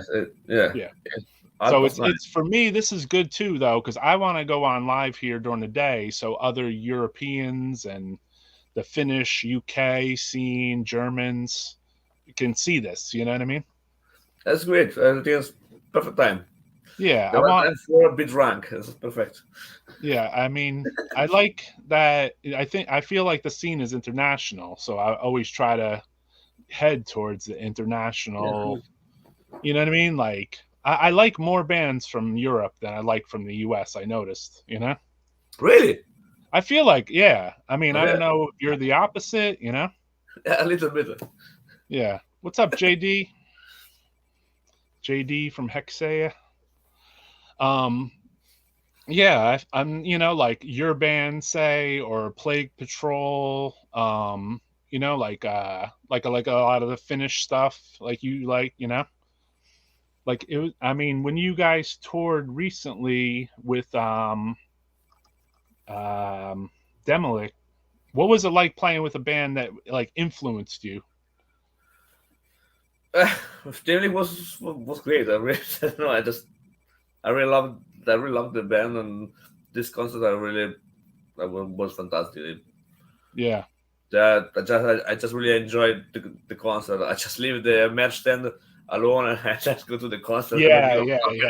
No, I just You're go. Like, fuck this! I ain't watching the merch. I gotta watch this band. I go to the concert. Completely understandable. Slower the better. Also, Dylan, if you want to hook us up with like a Phantasmagoria split, yeah. All right, Dylan. Yeah, there was something I wanted to show too that was coming up. Hold on a second. There's something that was coming out. Let me see if I save this. Desktop. Oh wait, this is something I want. There's like one or two things I want to talk about real quick. Let me see here. Så jag kan klappa grejer. Kan liksom jag bara så. Yeah, we're a little freestyle on here sometimes.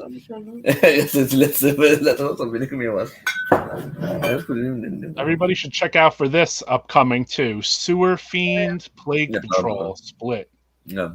And you guys just played with Snet, right? Yeah. And they share members of Plague Patrol, or they practice? No. They are completely other guys. I think the drummer from Schnet have a really interesting side project. That's Morlock.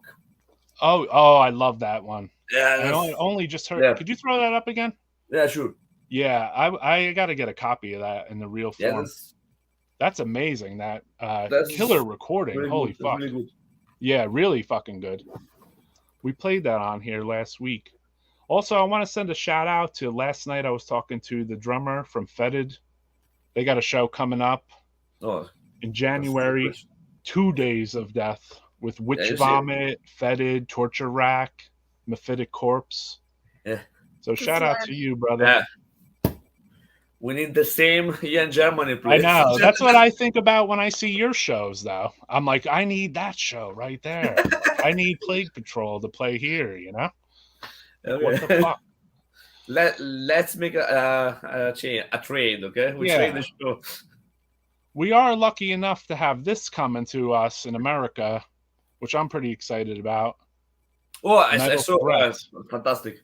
So yeah, we have Sinister, exclusive Impaled Nazarene show, exclusive Aura Noir, exclusive Ancient Rites, Undergang, Dead Congregation, Obliteration, Schizo, Necro Death. This is an amazing looking lineup. Fenolith. This is like I want to see Undergang, you know? Like they have toured in the US though. It's amazing.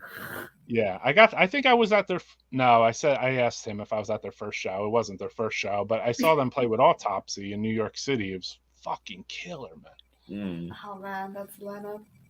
So what about the bands playing shows together? Would you consider taking like 2 of your bands and sticking them together and maybe playing a tour around? Which band? Problem is, like, he's the one playing like 2 bands. Uh-huh. And I think he's gonna be pissed if he has to be on stage for like 2 hours, you know. I need to drink. Well, and if you had a gap between the 2 bands, and it would leave you too much time to drink, right? We do. She has the same problem because she plays. I don't know. I forgot. I think I would prefer to do a different show with different bands. I do just one time where I played with Nikos and into Coffin on the same show, and it was okay. But if I have to take a tour like this, no, I die. Yeah. But one show, that's okay, but more of one. You want to enjoy the other part of the show, you know? Yeah. Yeah, because damn, all those bands are sick. That Plague Patrol demo is really good. Yeah. Oh yeah. Sewer Fiend is one of my favorite tapes I bought last year. That is gonna be sick as fuck. I need that tape he just held up. I can't wait to get the Sewer Fiend split. I need that tape you just held up too. So it's P.O. Box 187, Stamford, New York 12167. Thank you. Undergang is so fucking underrated, as so is Fenolith. Yeah. Both of them. Fucking it always humbles me to have opportunities to chat with European Asians that learn to speak English. I wish I could return the skills and speak in theirs. Yeah, me too, actually. I wish that I could speak German, you know? That way, and you both speak English perfectly. I know everyone that comes from Europe, though, always tells me, sorry about my bad English. And I'm like, you know what? Your fucking English is amazing. I've been told that so many times for years from so many European, Japanese, whatever, death metal bands. Sorry about my bad English. I'm like, your fucking English is better than my English. That's gonna come into America. But like I know that every time I like I don't know, learn about a new culture. I'm like, fuck, I have to learn your language. And I'm like, fuck, I don't have time for that. Yeah, understandable. I mean, it's hard. Like, I couldn't find time to learn German before I went to Germany, you know? I mean, yeah, German I is wanted like, to. I just learned it, like, whatever I could learn while I was there, you know? Which I've forgotten already. I only remembered one word, Scheiße. that's the most Scheiße. important one, you know? That's the only one I need to know. But yeah, I don't even know. I don't know any language. Oh, I'm not going to write that, bro. Yeah, man. Thank you, JD. I appreciate it. Like, say an interview coming to Death Metal Podcast at some point soon. Dylan will be at the kissing booth at the 2 days of death.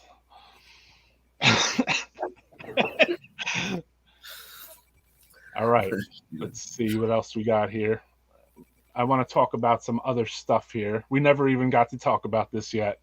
Your second demo. Oh. Yeah.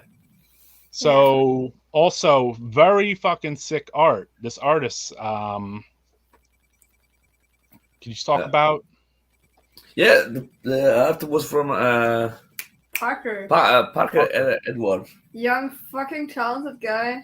Hell yeah. Really fucking gory stuff. We saw it and we loved it. Yeah, and this art, I mean, this cover is really killer too, you know? Yeah, like every time I look at it, I find new stuff, honestly. Yeah. Who drew your logo? It was Necrofrost. Yeah. Necrofrost. Necrofrost? I think it's Indonesia, Asia guy. I'm not really sure. I think Asia, so somewhere in Indonesia. I saw. I don't know where I find it. I think I find it over Instagram or right. Just you say from Indonesia. It's possible. I'm not sure. Yeah, it seems like a lot of artists are from Indonesia, right? Yeah, they had in this last time there are a lot of artists from Asia. Fraser says, Roy, you should play some good shit, god damn it. I want to hear it. Don't be a puss, don't be a wuss. After the show, there's a second one coming on afterwards. Yes. Let me see here though. We have this being some stuff also you did live. No, this is coming. Oh, this is upcoming, my bad. Yeah, this is next year in March. We are for the first time in Italy. Okay. At this festival with Death Strike are going to be the headliner. Nihil Locust. Nihil Locust is an old 90 band from Italy, but the headliner is going to be Death Strike. Oh, okay. Death Strike? Yeah, sure. Oh, sick. And I see Terror from Hell Records. That was a label that you did work with, right? Yeah, I work with Intercoffin. We work with them. And we are really a really great label. I love Stefano, how it's working. It's really old school. It's now started to make some festival, and that invited us to play there. So for sure. And these are some live shots of some of your former shows. This is Putridarium, right? Yes. Is it? Yeah, it's good. What's this? That's not in Düsseldorf. Yeah, where's this show from? That's so awesome. We played in a fucking gym in Düsseldorf. With it was part heavy metal kids. Like, it was so cool. Like, heavy metal, like 17, 18-year-olds really embracing the 80s heavy metal culture. Like, half of cool. that. And the other half was like fucking old. Right. I see in the background on here, they hung up a little Immortal fucking thing behind the amplifier back there. A picture of an Immortal. Yeah, probably. Was this in like a rehearsal space? No. It was in a gym. It's a gym. Oh, it was in a gym? It was a heavy metal gym. Like, it was more marketed as a gym where we play, I don't know, Iron Maiden and stuff, Oh, okay. It was our first. If you look on the left side, it looks like where you stick coffins in the wall. You know what I mean? Like a fucking morgue. If you slide out little and the craziest part was it was like in a a rich people Uh-huh. part of town in Düsseldorf, and there is this gym, like this heavy metal gym, and the concert was organized by 17-year-old people, Right. like trying to make a heavy metal show. Right. Craziest experience of my life, No, that's cool though. It But was mixed fun. up with people that didn't understand what was going on, right? Like older Yeah, people, like, what the Exactly. fuck is this? It was fun. It was fun. Oh yeah. And you sent me this other live shot. This was our first concert. Yeah. Okay. Uh, It was organized by this, I don't know, like local punk legend. Oh yeah? Yeah, from like, yeah, he is. He does this every, like, around Easter and around Christmas. He does this like 2 shows in like in the middle of nowhere. Okay.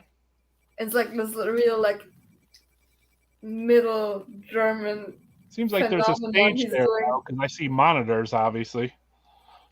Yeah, no, they have a really, really cool location there. Yeah. It's a phenomenon, honestly. And it was cool to play there, yeah. How are shows normally in Deutschland? Are bands at the shows mixed metal styles, or are they focused on the same types? okay, this can be Depends. depends. Depends. They can become both. So we always try to make not only on a death metal lineup, Right. but there are a lot of band and a lot of concert. You can. Some people like to mix, some people don't like. Right. They They slip in that like local metalcore band just because they have fans. can be what we try personally to not to mix too much. Yeah. No, Do you find as a band that you try to even stick back from only doing maybe shows that you like want to play with versus just playing anything, or No. If there's something, if I get some offer from concert with this don't really fit, what I think, I try to I don't take it. I just try to make some not too much concert, but where I know okay the people can understand what we play because understandable. Yeah. You want of course you want the fans, and because if you play like a punk rock show. Yeah, no. The problem what they have here in Germany, they have a lot of festival. There are really a lot of festival. That from the summertime is really full of festival, and there are some festival where they try to just make some kind of music. There's some festival where they make the mix of everything, and there's always they ask, and you have to think, okay, if we go and we have to play with some other band, we completely do some other things. But the summertime in Germany is really full of festival. You can see that every city you got festival. Yeah. So let me ask both of you, and that then are you like say the last couple years have you been going to all the major festivals and stuff? What do you mean the last couple of years? Like there were no festivals, Oh yeah, I'm sorry. Before that, normally what's there like Chaos Descents? Yeah, Partisan. It's like the Partisan. Yeah.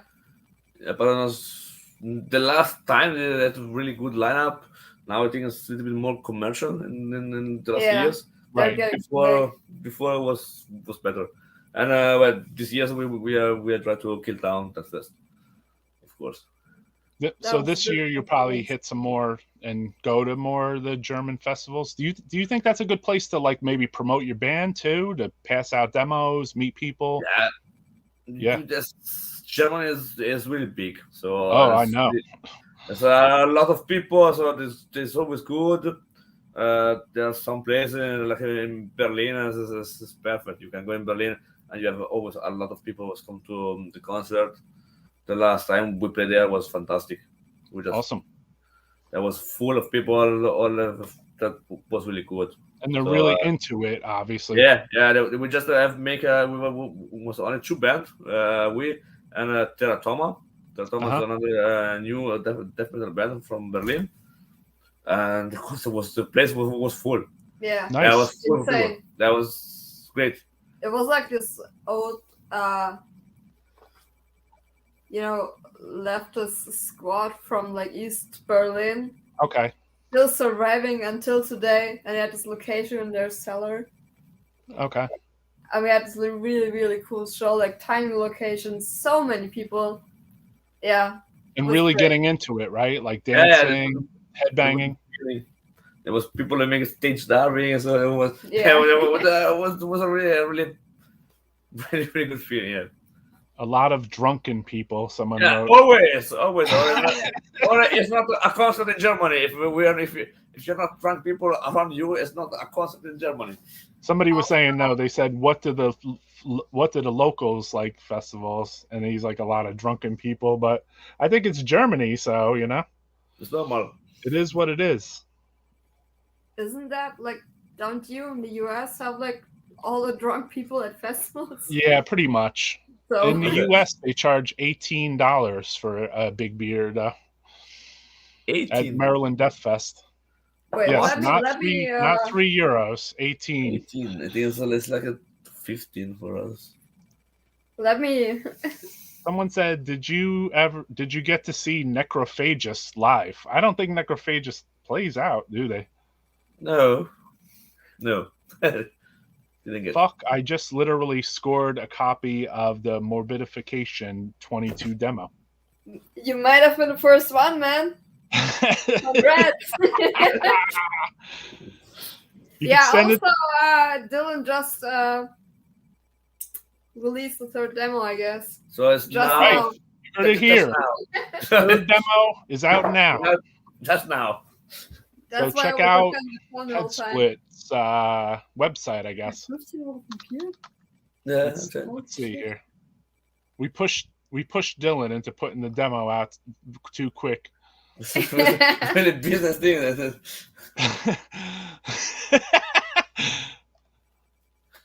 Hold on a second here. Yeah, sure. Yeah, right. Hold on. Yeah, this is special. Such a special announcement that we have to place this on the screen. Just now. Thanks to you. So you guys could check this out.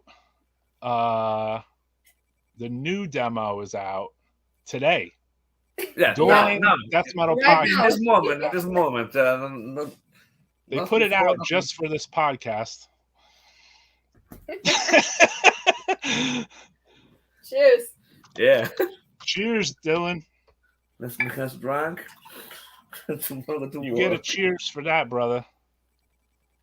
So let's show it on the screen too, so people know where to go. Cheers. All live. Cheers. These are happy. The new demo's out. I love it. Let's see here. Where the fuck am I? This is like air traffic control on here. All right. So here's the thing. So check the website right now. There is. The Dissemination demo 22. So you put out 2 demos in 2022. Yeah. Fucking A, dude. Okay, we did. Okay. That's killer. The tape looks killer. Yeah. It was the original color was in white and black, but how is the name? Chloride. Chloride, yeah. Yeah, chloride. They get the idea to make it in blue, and we really like it. Looks amazing. So everybody, check this out. It's live, and now this is live to purchase. Yeah. So if anybody wants to leave Death Metal Podcasts and come back, go buy your demo right now. Yeah, we need the Amazon, please. They're like, hold on, we got to go for a second. So if you're in Germany or Europe, you have to wait like, I don't know, 1 more week or 2 more weeks, but we're going to have them soon too. So you can contact us and like, yeah, exactly. And you got a Bandcamp, right? Yeah, we got a Bandcamp, but the new release is still not up. But tomorrow. Yeah. That's right. Sick as fuck. Also, you can text us like directly over Facebook or Instagram. We're Yep. gonna reply. Yeah. Probably. Probably. Support it all. I mean, go to Headsplit and buy some other stuff. Buy stuff directly from the band. The bands need support. They got to heat up that bunker over there, you know? Right. Even wood is expensive this year. Check it out. Here's a photo, another photo Dylan just shot over to me. Exclusives only here on Death Metal Podcast. Absolutely exclusive, full exclusive. Afterwards, after this stream ends shortly, we're gonna play a song from this too, and some other songs from your band and some other music from other bands. Not just one song and then shut the cast off. No problem. I'll probably invite a few friends on. My friend Andre from Germany or something. Andre! Where he is? He just live 40 kilometers from us. So. Oh really? Yeah. Oh yeah, I love him, man. We talked the other night for like 2 hours on the video chat. Like I use this to like speak to Andre, like through here, you know. So like make a phone call, you know. Oh, we love Andre. I do too. Really well. I mean, I'm trying to convince him to like start a record label at this point. I'm like, you have to start a record label. Andre, Like, we're gonna send you money so you can start a record label, brother. You should, yeah. Dylan, jump on here. Right, actually, I want to talk to Dylan. Yeah. Does Putridarium know Rodell Records? No. Yeah, it's an older band. Come.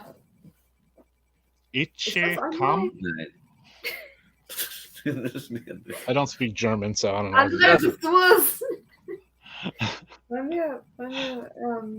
Hold on a second here. Sorry. All right, hold on. We're gonna have Dylan on here. Okay. Let's see here. Let's get him the link. Invite. StreamYard. All exclusives on here. All exclusive, yeah. Yeah, I mean, we try to be like this, you know. Like I like the element of this, like surprise for the show. Yeah, totally. Everybody's surprised. Yeah, you're like, damn, that's our demo. It's out. Okay, yeah, no, good, yeah. Oh no, yeah, we don't. You're like, fuck, Dylan just put this live on his site, like right during this fucking podcast. Yeah. Holy shit! Fuck you, Dylan. Like, what are you guys planning it out behind my back? The business eye, yeah. Everything we do on here is mostly unplanned, so this just is generic for Death Metal Podcast. And I wanna send a special thanks to anyone that reaches out to us and either comments on our YouTube or talks on Instagram or shares our links, or anyone that, you know, has supported the Death Metal Podcast thing. We just hit 1,000 subscribers, which is awesome for me. All right, here we go. Last 4 came on. Yeah. Hey! The Maniac is here. Now we have the full fucking package here to try to show and, you know, bring on and talk about the new stuff. Also, just talk about Headsplit a little bit too, you know? Yeah. Oh shit. Sick.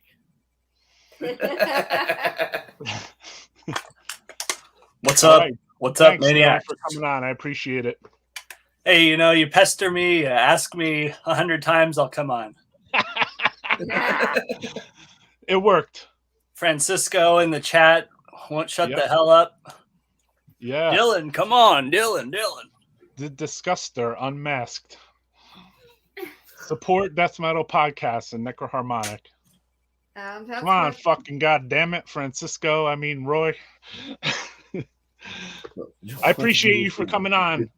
It feels good. Like you told me earlier, you're like, well, the demo probably going to come out today too. And like literally right in the middle of this episode, it's like the demo just came out, right? Yeah, you know, I kind of slept in today, so I was like, all right, fucking woke up, and first thing I did, posted the new Putridarium. Fucking heavy, dude. Look at this shit. Look at it. And look, buy it. Buy it from the band. And buy it from Dylan. Buy it from both. This shit is $6. This shit is so slow and heavy; it'll make your bones just turn to dust inside your body. Damn. Let's dig it. You know what? Never mind. Take him off. Classic. Nah, man, stay. Yeah, Also, so hi, I mean, great we're to gonna play meet you. we're gonna play a preview track after this though, because like I said, I like to keep the interviews and like the fucking band shit stuff. Okay. Because you know what? I don't know if YouTube will nuke everything I have, like if I play music on there, because it's like weird, like the way like the copyrights and all this and that. So it's like I'd rather keep the interviews on their own. That way they stay kind of evergreen, and they don't like take it off there or whatever. It seems smarter to me. Even for the band or myself, because I don't, if I'm going to do this interview and we're talking about a lot of interesting subjects, whether it be your tours, your amps, your demos, like I want this shit to fucking stay on YouTube. I don't want to fucking get it nuked off here for one fucking song, or else I would be playing autopsy music all day on here. Hell yeah. So we got Dylan in the room. So Dylan, how did you get in touch with this band to begin with? Let's talk about that. I can't remember what. I think they wrote me. I think they sent their music to me. And I was like, cool. Oh, this is quality stuff. Perfect for a head split. Very fitting for the label. Yep. I like the first demo. I think it's still my favorite. I still have like a couple of copies left too. But yeah, I remember hearing it was awesome. And then when the tape showed up, I played it on my player. I was like, fuck yeah, this is killer. Like, it's just better. It's like better when you hear the real thing finally, Oh, yeah. Yeah. Like everything in like the digital realm is one world. But then when you hear it like on your stereo, especially like a real stereo and not the computer one, it's like it's its own fucking thing, right? Yep. Especially when it's to cassette, because in a cassette, it seems like it holds a certain like, I feel like it's heavier in a way. Yeah, I think so. I don't know. So the second demo sold out like pretty fast. I don't know. What do you guys think? Why do people like the second demo the most, or something? They haven't heard the third one yet. Yeah, they were the third, but yeah. Actually, like, what do you think of the third one? The third one is like more slow and evil almost, I feel like, right? Yeah, it's more dark, yeah. Yeah, it's darker. I was listening to it, I was like getting creeped out. It's like, oh. So when that chill goes up your spine and you're like, yeah, I get to put this out. Did you guys talk about what about the CD? Did you mention it? No, we didn't mention that yet. It's your turn. It's your turn, brother. Take the stage on that one. Oh yeah, there's a CD compilation of all 3 demos coming out probably in January, I guess. Sick. Yeah. It's at the press now, so a lot of people wanted the Putridarium music on CD, and then we were working with the band. I was like, hey, what do you think? And they're like, well, the plan is do these 3 demos. Right. Let's put them all on one CD. It's kind of like an album almost, And they said that not many tracks will be re-recorded, right? Yeah, the 3 demo plus some are going to be recorded. Just I think around 2 songs of all demo is going to be re-recorded. That's good. That's the way it should be. I don't like when bands do re-record the whole demo for an album. No. The 2 demos are the album, just a different recording that's worse than the demos. Yeah. But in the compilation, is going to appear 2 more songs only for the compilation. So as a bonus track or unreleased track. Cool. One song from Noxious Ruin, right? Yeah. Right. The Noxious Ruin tape series things. Yeah. Yeah, those are cool. That's a very cool label and magazine and tape. It is. Oh yeah, man. He's super underground. Really captures the essence of underground death metal stuff, Yeah, when is that guy going to come on your show, Roy? I mean, I don't know. I haven't never talked to him about that. He's probably more anti-video than I am. Yeah. I mean, I talked to Corpse Gristle Records. They might come on. I haven't talked to Noxious Ruins. That would be cool. Yeah, but he might be anti. Some people are not as into being on camera, I don't even know why I am, just to be honest. But the thing is, like, I think I'm an extrovert, so like I'm not scared to talk. And I figure, like, if I'm gonna videotape myself talking, then I'm gonna fucking do it. You know what I mean? Hey, Giona, get me another beer. Yeah, grab me a beer too. He's gone, and also we're out of beer. Oh shit! All right, well, podcast is over. Later. Okay, bye. Man, look at that! Look at that cool Caustic Wound shirt. That's fucking sick. Yeah, thank you. I was I searching guess- for it for a while. I guess since you're wearing that, also out today is a repress of the demo tape. Oh, fuck shit! off. You heard it here first on Death Metal Podcast. Yeah, exclusives, kid. It's out now. Oh man, you already sent the demo, right? Huh? What? You already sent a third Putridarium demo over to us, right? Yeah, they're in the mail right now. Oh man. Well, actually, the box is still here because it's Sunday, but it's packed. If you want me to put that in, I can do it. Oh fuck yeah! So let's text over Instagram. So later. He'll cut a little part in the little slide side of the tape and like slip it in I there. mean, honestly, if you can do that. That's how we have to do it as record labels. We don't want to unpack the whole thing with the label, so like we cut the little side and we like slide the little fucking thing in there. Yeah. If somebody asks for something after it's all sealed, I'm like, oh fuck, damn. I know. I know. You got to cut the tape and like kind of like slide it in there. Yeah. I'm always, you know what? This is my worst one as being a record label, like owner or seller or whatever. It's like, it'll be my friend, right? Yeah. And I'm sending them a package. I write this big ass fucking handwritten letter. I'll package the whole fucking thing up. And then I'll go to send it and I'll see the handwritten letter just laying there on the fucking table. Shit. I'm like, you fucking suck. I always just cut the package open just a little bit and I fucking shove it in there. I'm like, they'll see it. Hold on, I gotta nuke this block user. See you later. Dude, Sometimes Dylan, some crazy stuff shows up in the chat here. Putridarium rules. Hey, what's up, Nick? Hey. Fucking Carpenter Corpse. Thanks for supporting. Carpenter Corpse is a sick guy. He's a cool dude. Hell yeah. I have the full collection of Noxious Ruins compilations and mags. Very cool. Oh yeah, I like the Rock interview in that last Noxious Ruin. It was awesome. It was like 6 pages or some shit, and there's supposed to be a part 2. Yeah. Wow. They sell out fast. They're very difficult to actually buy sometimes. You got to set your clock, you know? Sick show. Thank you. Immortal interview. Sometimes when people do like the whole Bandcamp drop thing, I literally have to set it into my phone to be like, all right, you know what? I want to be there to buy this shit like now, you know? It's difficult to occasionally difficult to pick up certain releases, right? As a fan. Yeah, you know, it's hard out there for the everyday man. I mean, it is only when it's like super limited, you know? Like it's like it's limited to like 100 or something, and there's just 100 fucking rabid ass fans, then it becomes difficult, you know? Then you have to literally be on the fucking queue and buy that shit like within the first hour, you know? I think there's 100 rabid Putridarium fans right now. They're going crazy. All right, good. Awesome. Happy to be with you guys today. Pleasure to me, Putridarium and Head Split Records.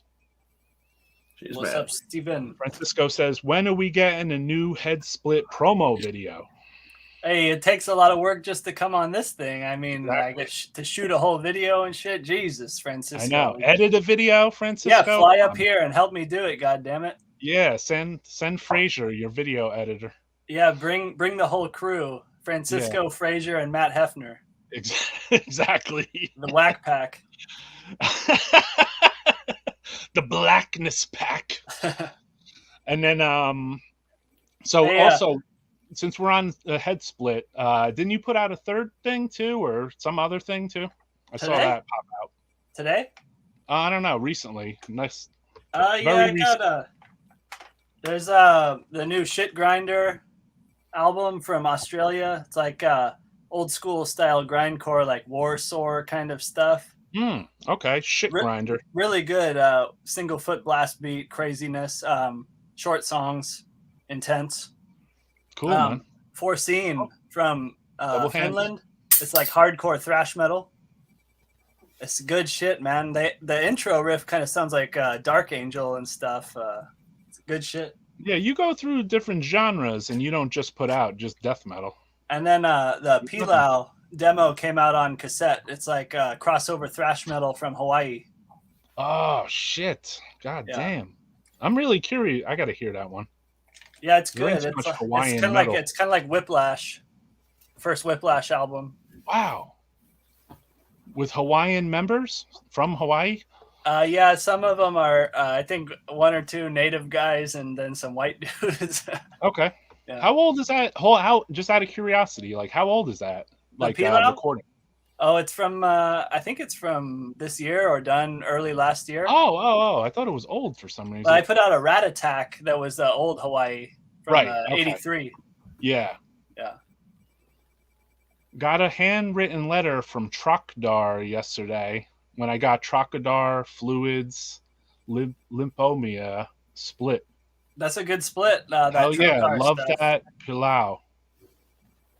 Yeah. Foreseen is so good. Yeah, Vacus Depth said they played Beharit clips live, and Foreseen's playing like hardcore thrash metal, and they got Beharit live scenes playing on the projector behind them. Right. I set my alarms for releases. So do I. I have to sometimes, Hell yeah. Whiplash rules. Good old school thrash. I saw him play. He was just one guy. Of course, Fraser going to say that. Alex Cooper. He saw him play. Just one guy. So let's go back to the new release again here. This is the new one. The band's going to have copies. Head Split just put this out today.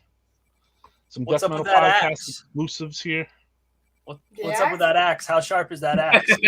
It's our personal axe. We all went and bought it together. Yeah. And Awesome. we named her Elvira. Hell yeah, that's awesome. I'm glad I asked. I asked about the axe.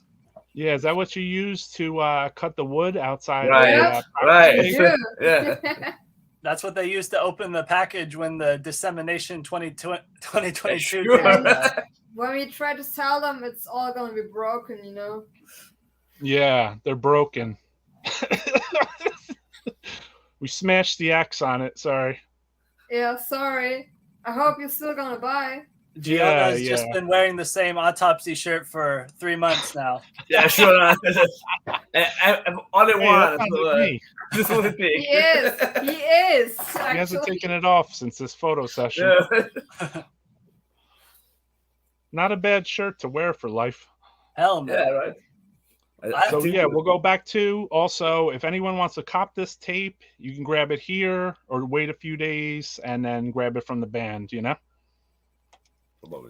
We want people to support both. So go and buy both, Support the band directly. Yeah, it looks good. Yeah, it's really Pretty cool. fantastic. Sick. Awesome. Nice. Program repeats on both sides, I'm assuming. Yeah, The only way. that's right. Only death is real on Death Metal Podcast. So yeah, I mean, this is definitely cool as fuck. I mean, the upcoming shows, let's go back to that. Actually, we didn't talk about this one either, just out of curiosity. This was the show in Berlin. Okay, this was the Berlin show? Yeah, this is with Teratoma. It was great. And then afterwards, an old school hip hop and morbid cumbia. That was great. It was yeah, it was so really, crazy. That's great. That sounds like a New York thing, where after a death metal show, like everyone comes in with like the guys from funny suits on and were stuff. You listen to death metal for 2 hours, let's do something else for the after show party. Let's do cumbia and old school death metal. Hell yeah. Yeah. Some hip hop. Yeah, also, we didn't talk about that yet, but in Berlin we played with another drummer, our dear friend Rezi, whose birthday it is today. I think All right. Happy birthday. Yeah, he said he was gonna be here today, so happy birthday, man. Good morning. Yeah, happy birthday. Happy birthday. Great fucking guy, so. Is that the Putridarium drummer? He could also play. He plays in a really fast band too, doesn't he? Like he can play really fast. Yeah, he played in a lot of bands. Yeah, I was looking at like some of his other bands. I was like, oh shit, like he can play like really fast also, and he's playing like slow Putridarium stuff, you know. Yeah, it's sometimes a problem for me, but it's managed.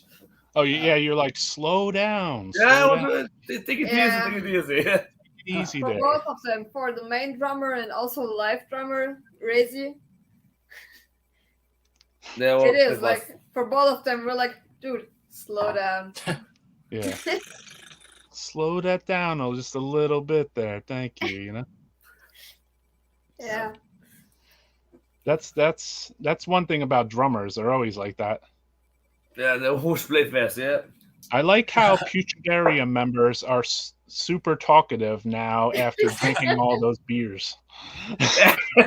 Yeah, we need and wine. And wine. So. Oh hell yeah, wine. Wine is we cool. finished the beer, so we got to go as wine, and it's coming later grappa because we don't have wine, so we got grappa.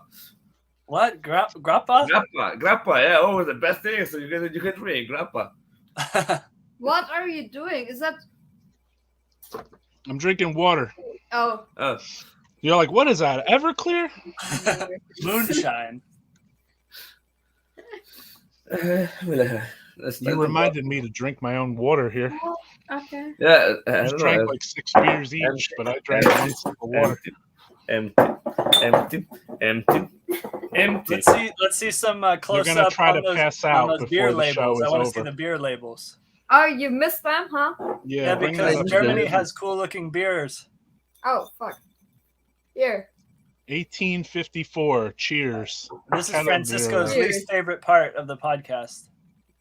Yeah, this is broken, but it's always cool. And oh, that's sick. We have actually. this. Oh. Nice. I think I drank that. I think I drank that when I was in Germany. Has that been around for a long time? That one? Yeah, Gassel. Gassel is this probably one, yeah, for sure. Yeah. It looked familiar to me. Yeah. What's up with Marburg, where you're from? That I don't think I've heard of that town before. Yeah. Really. No, wait.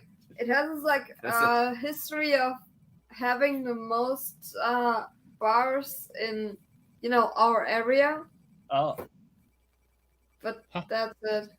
That's it. We're known for beers in our university, so. Oh, okay. There's nothing more.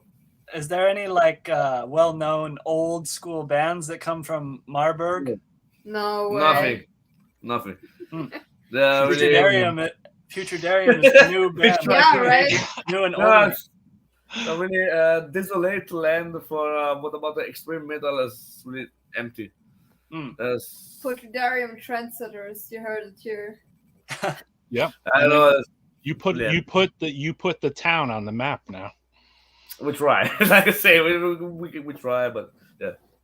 But the problem is we can't do concert because there are no people to come to concert here. So right, they're not completely open in your town. To drive in some other city for try to make some concert. I think that one time there was here Necrot as F player. Right. Yeah. There was a fucking extreme chaos because I don't know what happened, but Necrot have a fight with local punk. Oh. It was really great. I was there. I really enjoyed the shit. But this was the most extreme death metal concert what we get in 10 years. I'm here. So, Untied Necrot. This was. What about Iron Pegasus Records from Germany, right? Yeah. Or from Germany. Yeah, sure, Germany. Oh no, that's not Volker. That's No, Merciless. I don't think it's Peter on it. Yeah. I like that guy's band. The label owner Costa, his band Euronymous. Yeah, sure. That's good shit, man. Yeah. Cool caustic wound shirt. Hell yeah. Hell yeah. Thank you again and again and again. I have Warsteiner Pilsner in my fridge. So good. There you go. It's No, not the better one. Yeah, that's coming from Sam from Hideous Mangalus. Oh, hell yeah. So yeah, we get all stuff. Don't drinks better beer. Sam from Hideous Mangalus up posting from the gym right now, probably. Yeah, exactly. He's pumping iron in the gym. He's flexing in the mirror on the other side of this.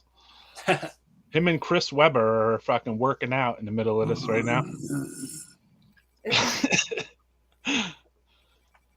So yeah, man, this is awesome though. At least I feel good because like we can bring, some international guests on here. And like also, this plays kind of at a decent time for like an international international fans to watch it too. You know what I mean?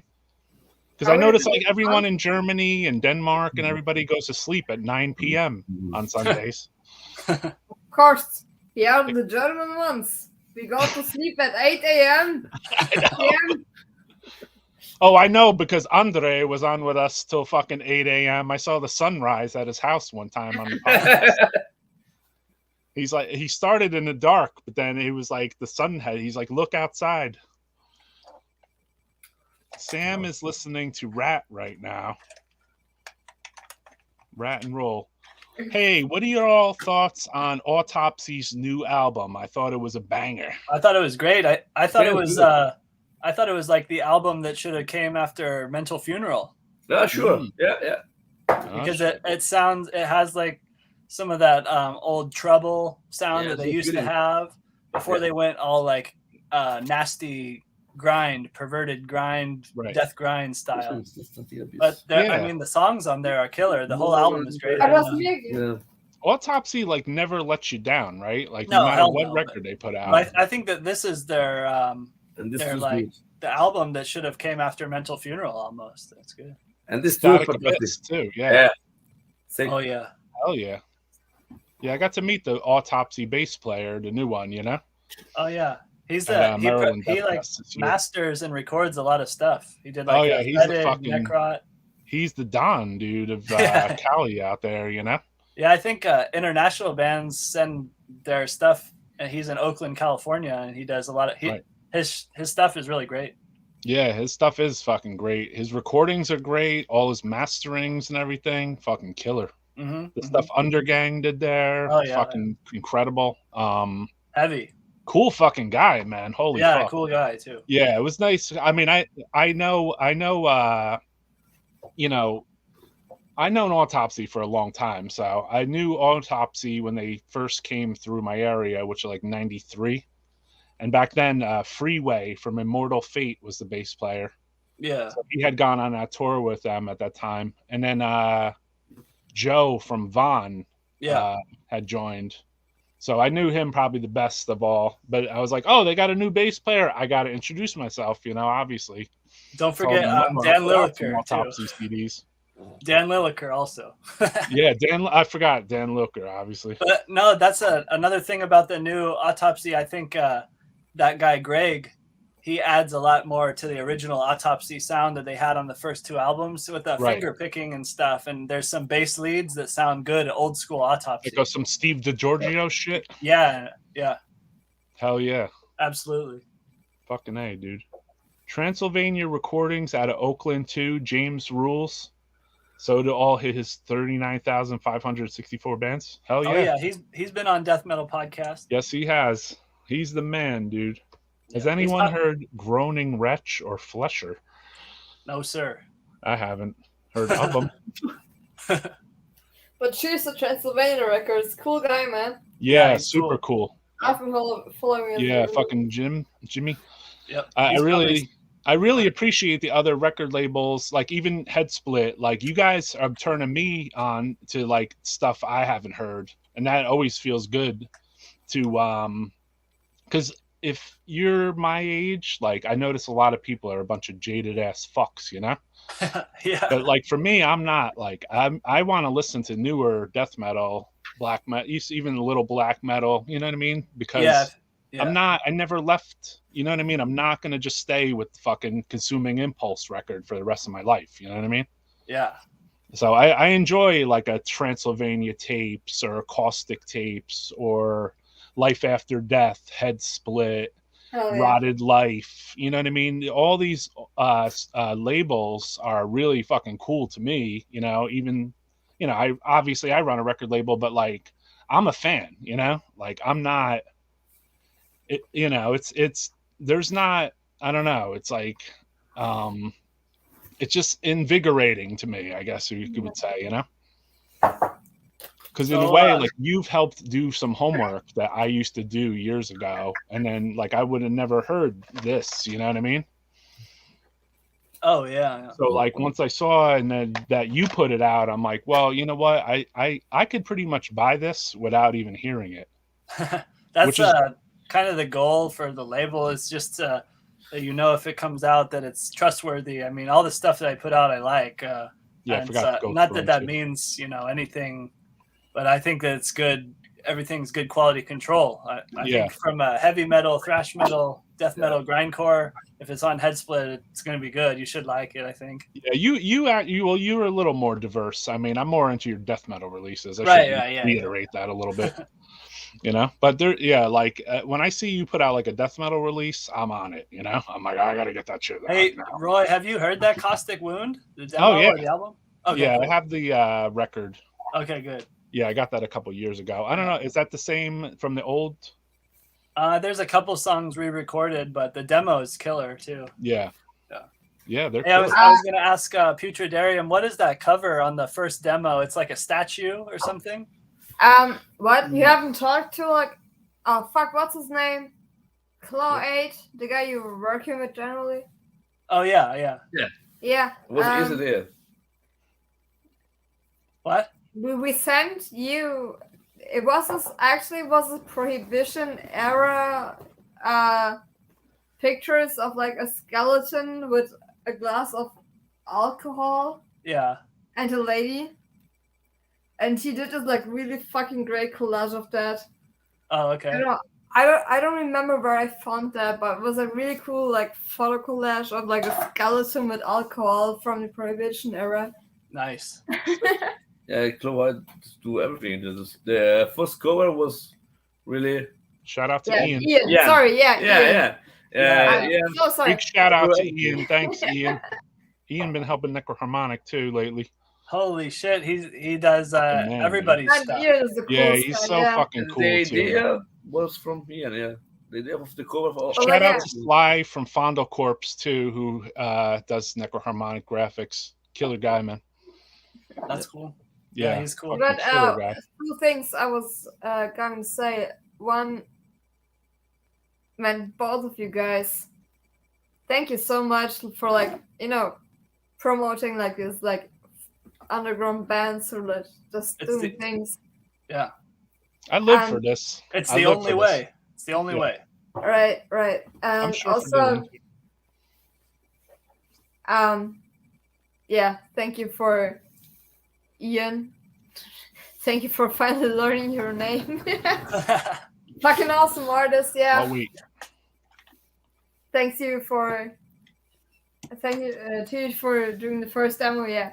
Yeah, he did the layouts on all your demos, right? Yeah, he did, yeah. And also like the whole design for the first demo. And the upcoming compilation CD he did also. Hell yeah. Yeah.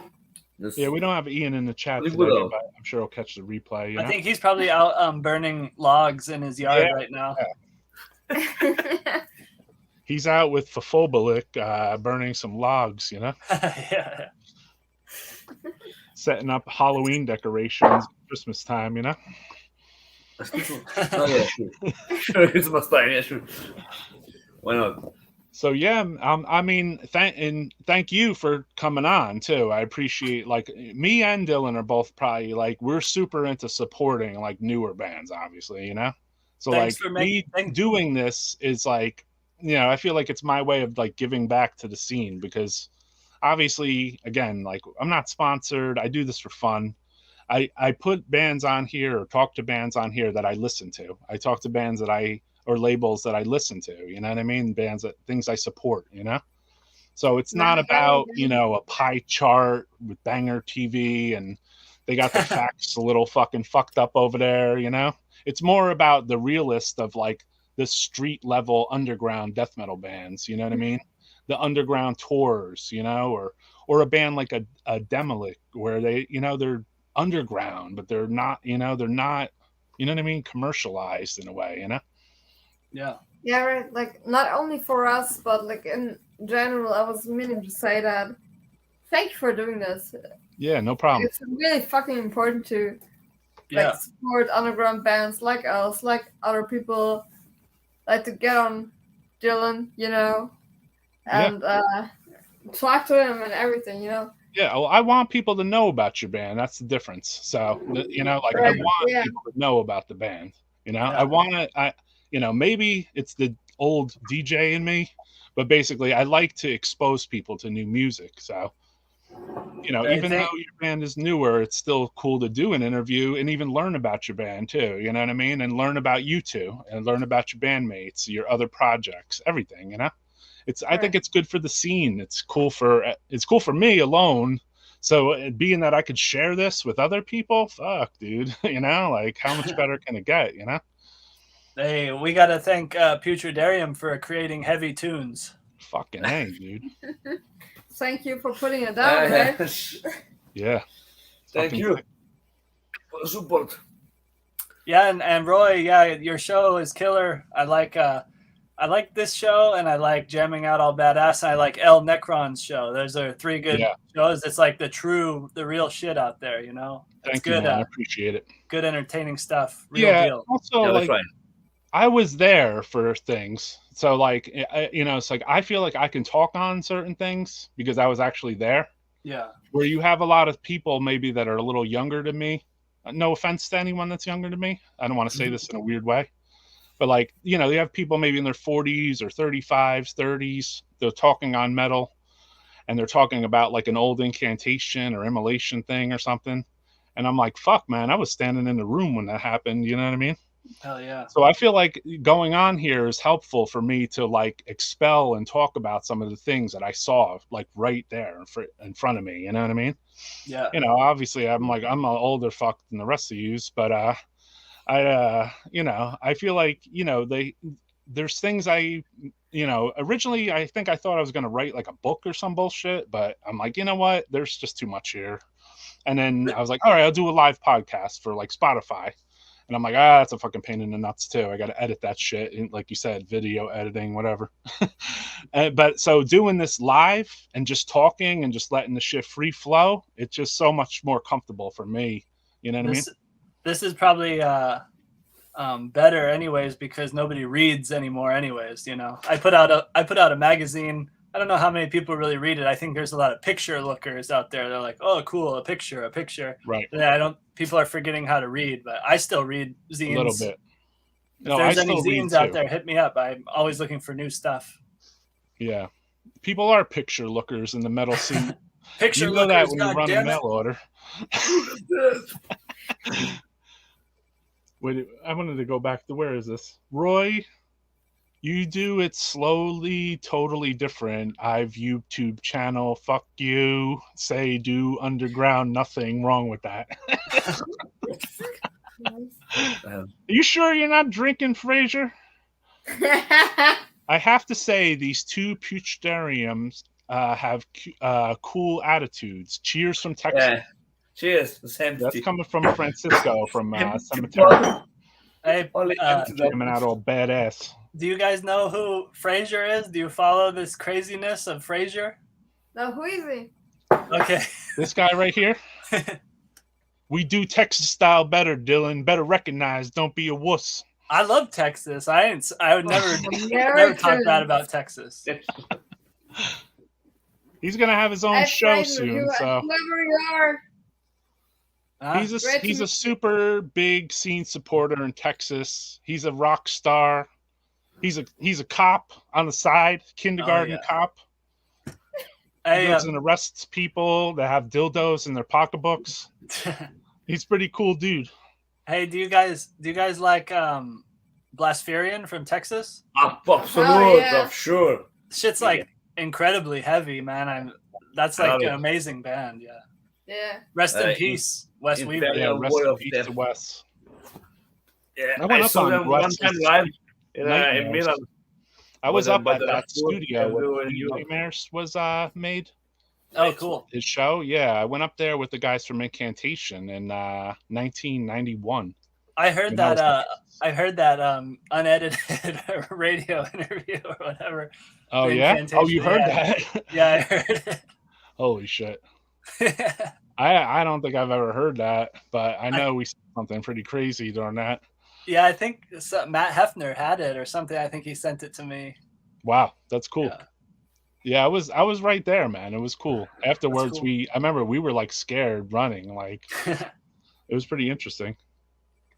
Hey, I am going to marry Fraser's niece from England, so I am marrying into metal royalty.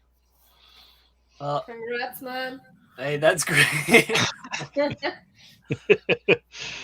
I got to get the hell out of here. Yeah, we're going to be wrapping this up in a second anyway. Cool. Yeah.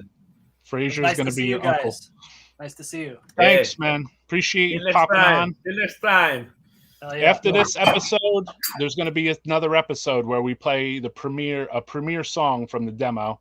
Oh, shit. Oh, so, yeah. Fucking Death Metal Podcast is the only way. So anyone that is watching this, all 3,754 watchers, in the next, after the stream ends, probably within like a 20 minutes to a half an hour, there's going to be a second stream, and we're going to play a song from the new one. That was it. Dylan, I appreciate you coming on, man. Awesome. Yeah. Putridarium, everybody should check out and buy the new stuff and the old stuff. Watch out for that demo CD release with all the demos on it.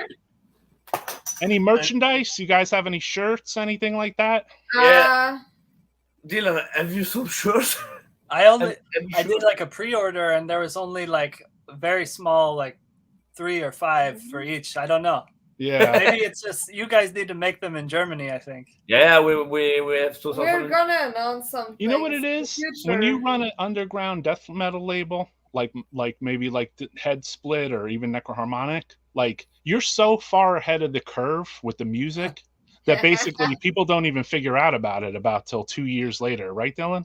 That's what I was wondering about the second demo. Like I had them for a while, then all of a sudden it was like, I can't get this demo. It's sold out. Like people writing me like, did you have any extra copies? I was like, where were you like when it first came out, you know? Yeah. People are still writing me about the second or even the first demo.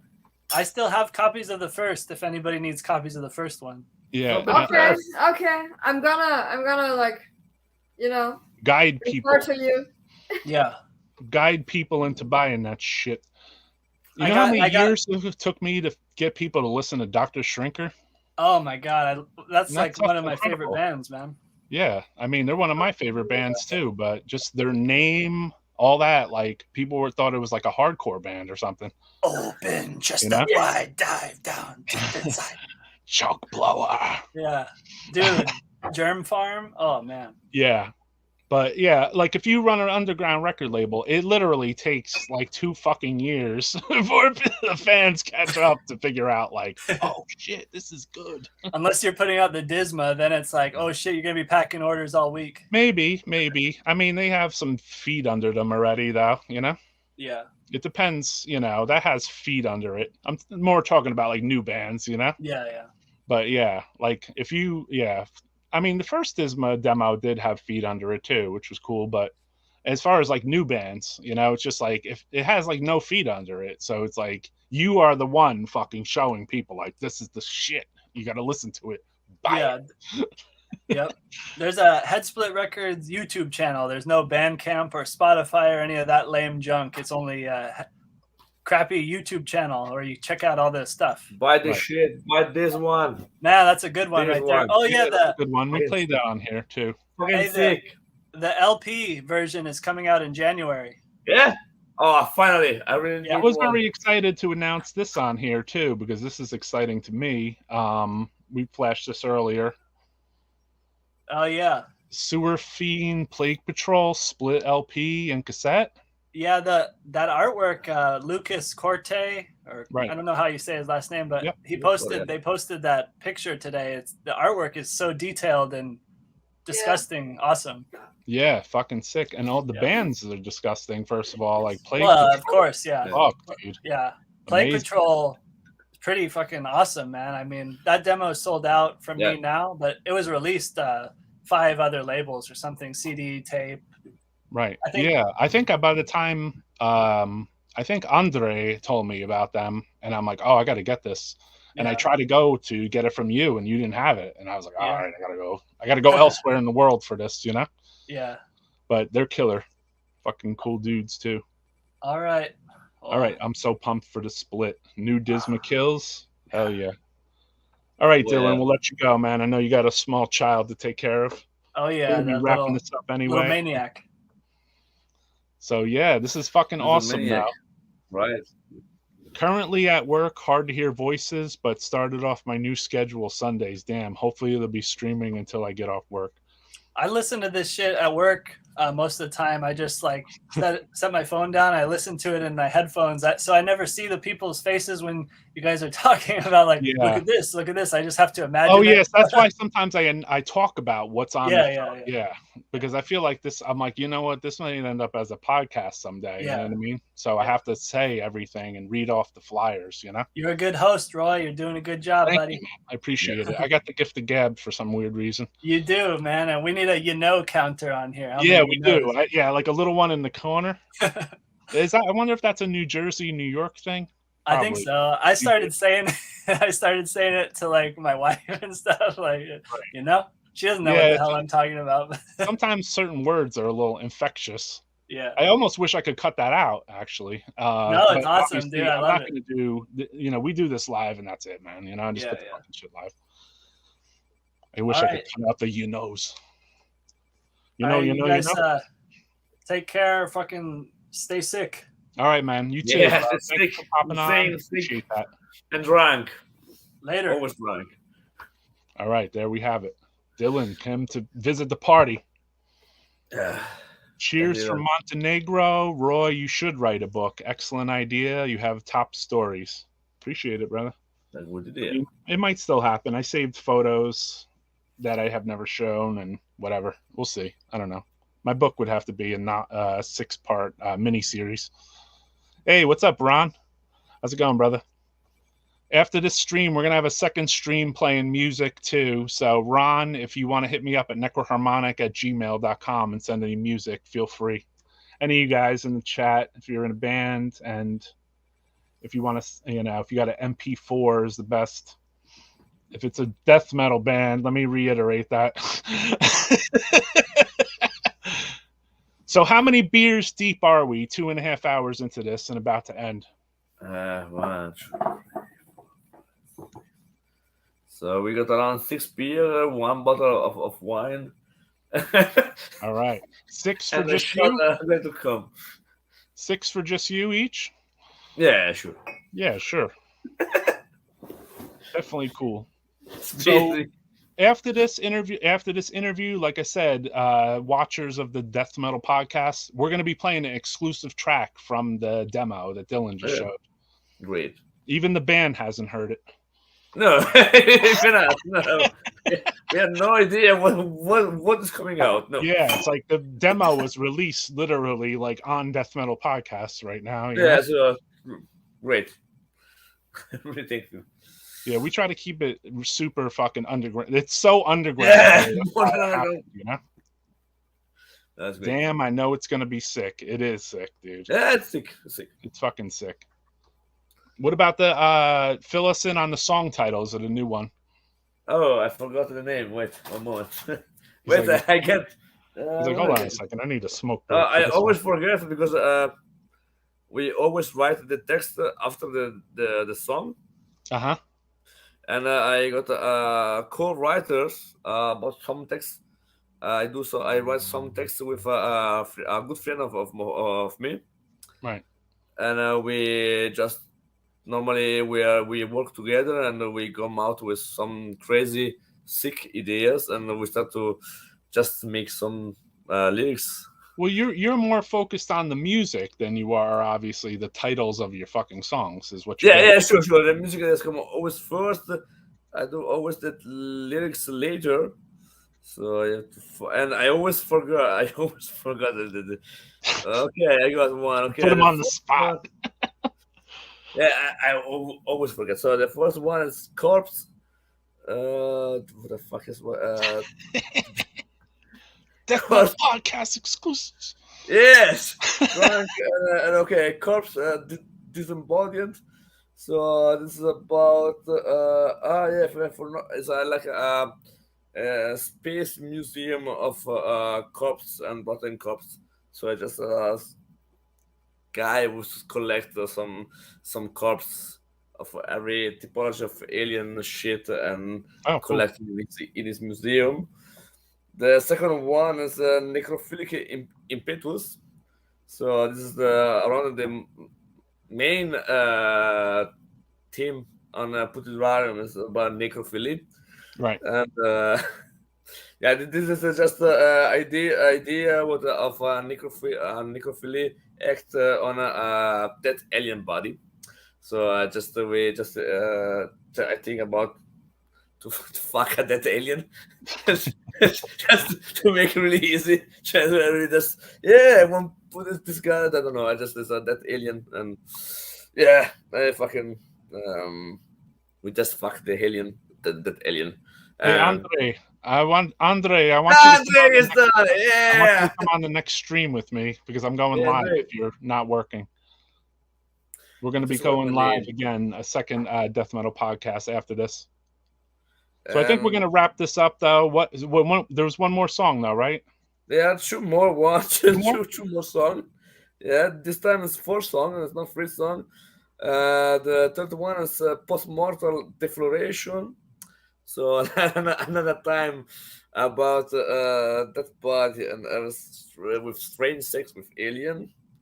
And Otherworldly Slime, it's about some really it's about puke and vomit and some alien disgusting vomit. I don't know. I always try to make the text about really something disgusting, extreme. I just and horror, sci-fi horror. So really B-movie horror message. I always try to take the lyrics on this way. I don't know. Just like a lot of alien themes on this one. Yeah, the alien things. Yeah, this is the first 2 albums. The first 2 demo is on horror and necrophilia in normal, on the normal way, and we say okay, the third one we do just the same but in space. So right. In space, we put on a bit more of this space version. Do you feel you were influenced by that artwork you got, or you felt like you fed them the artwork idea, or no? The first demo was completely an improvisation. Right. We really don't know what happened, and Jan do everything, so it's cool. The second one was more my ideas. I give the ideas to Parker, and I tell him what I want to have, and I think it takes more inspiration by the organ crawling. So the first song of the demo, so there's much more of this strange things was scrolling about organs, like I said the word. And the third was just we want to do something like a space cemetery. So we are just going to have to make something like space cemetery. And I try always to give always free hand to all artists. So I just give a little bit of idea, and after they can let them do their thing. So these are the demos we're talking about too. This is the first demo put out in 2021. Everybody should check that out. Headsplit said they still have copies. This is the second demo with the art with Parker on it. Morbidification demo, second demo on Headsplit, also released 2022. And in 2022, this band has been so fucking busy that they have this demo that just came out today, Dissemination. 4 songs of deadly putrid death metal and one woman with an axe. So definitely check it out and buy it. We want to thank Putridarium for coming on. Like I said, I'm going to kill the stream right now. We're going to do a second episode. I'll send you an invite if you want to come on and you could talk about the song or whatever. If that's cool. Yeah, we'll see you later. It's just like I said, I have to separate the fucking stupid music. Yeah, sure. It's more than fine. So everybody should check this out. The song titles are on Encyclopedia Metal Archive. Exactly. Yeah. So everybody should check out. We're gonna end the stream and the interview. I want to thank Putridarium. I'm gonna send you both invites to come on the show again, and then we're gonna play your songs too. Okay, yeah, sure. Okay, so and then make sure you get your beer. You know, I guess 6 more beers each, right? Smoking pause, and after we'll see you later. Yeah, I gotta smoke it out too before I come back on here. So that's why I gotta take a break. Yeah. Thank you for the sick ass music. Thank you for the stream, Roy. No problem. All right, so check us out in about 15 minutes. I'll be back. Yeah, see you there. Death Metal Podcast signing out for now. In 15 minutes, I'm going to be running a second live stream. We're going to be playing music and the new exclusive song from Putridarium. Thank you, everybody, for tuning in. I'll check you guys out. Thanks, both of yous. That Caustic Wound shirt got a lot of love today. Hell yeah. You good? All right, there we have it. So check us out in a few minutes. We'll be back. Death Metal Podcast 2022.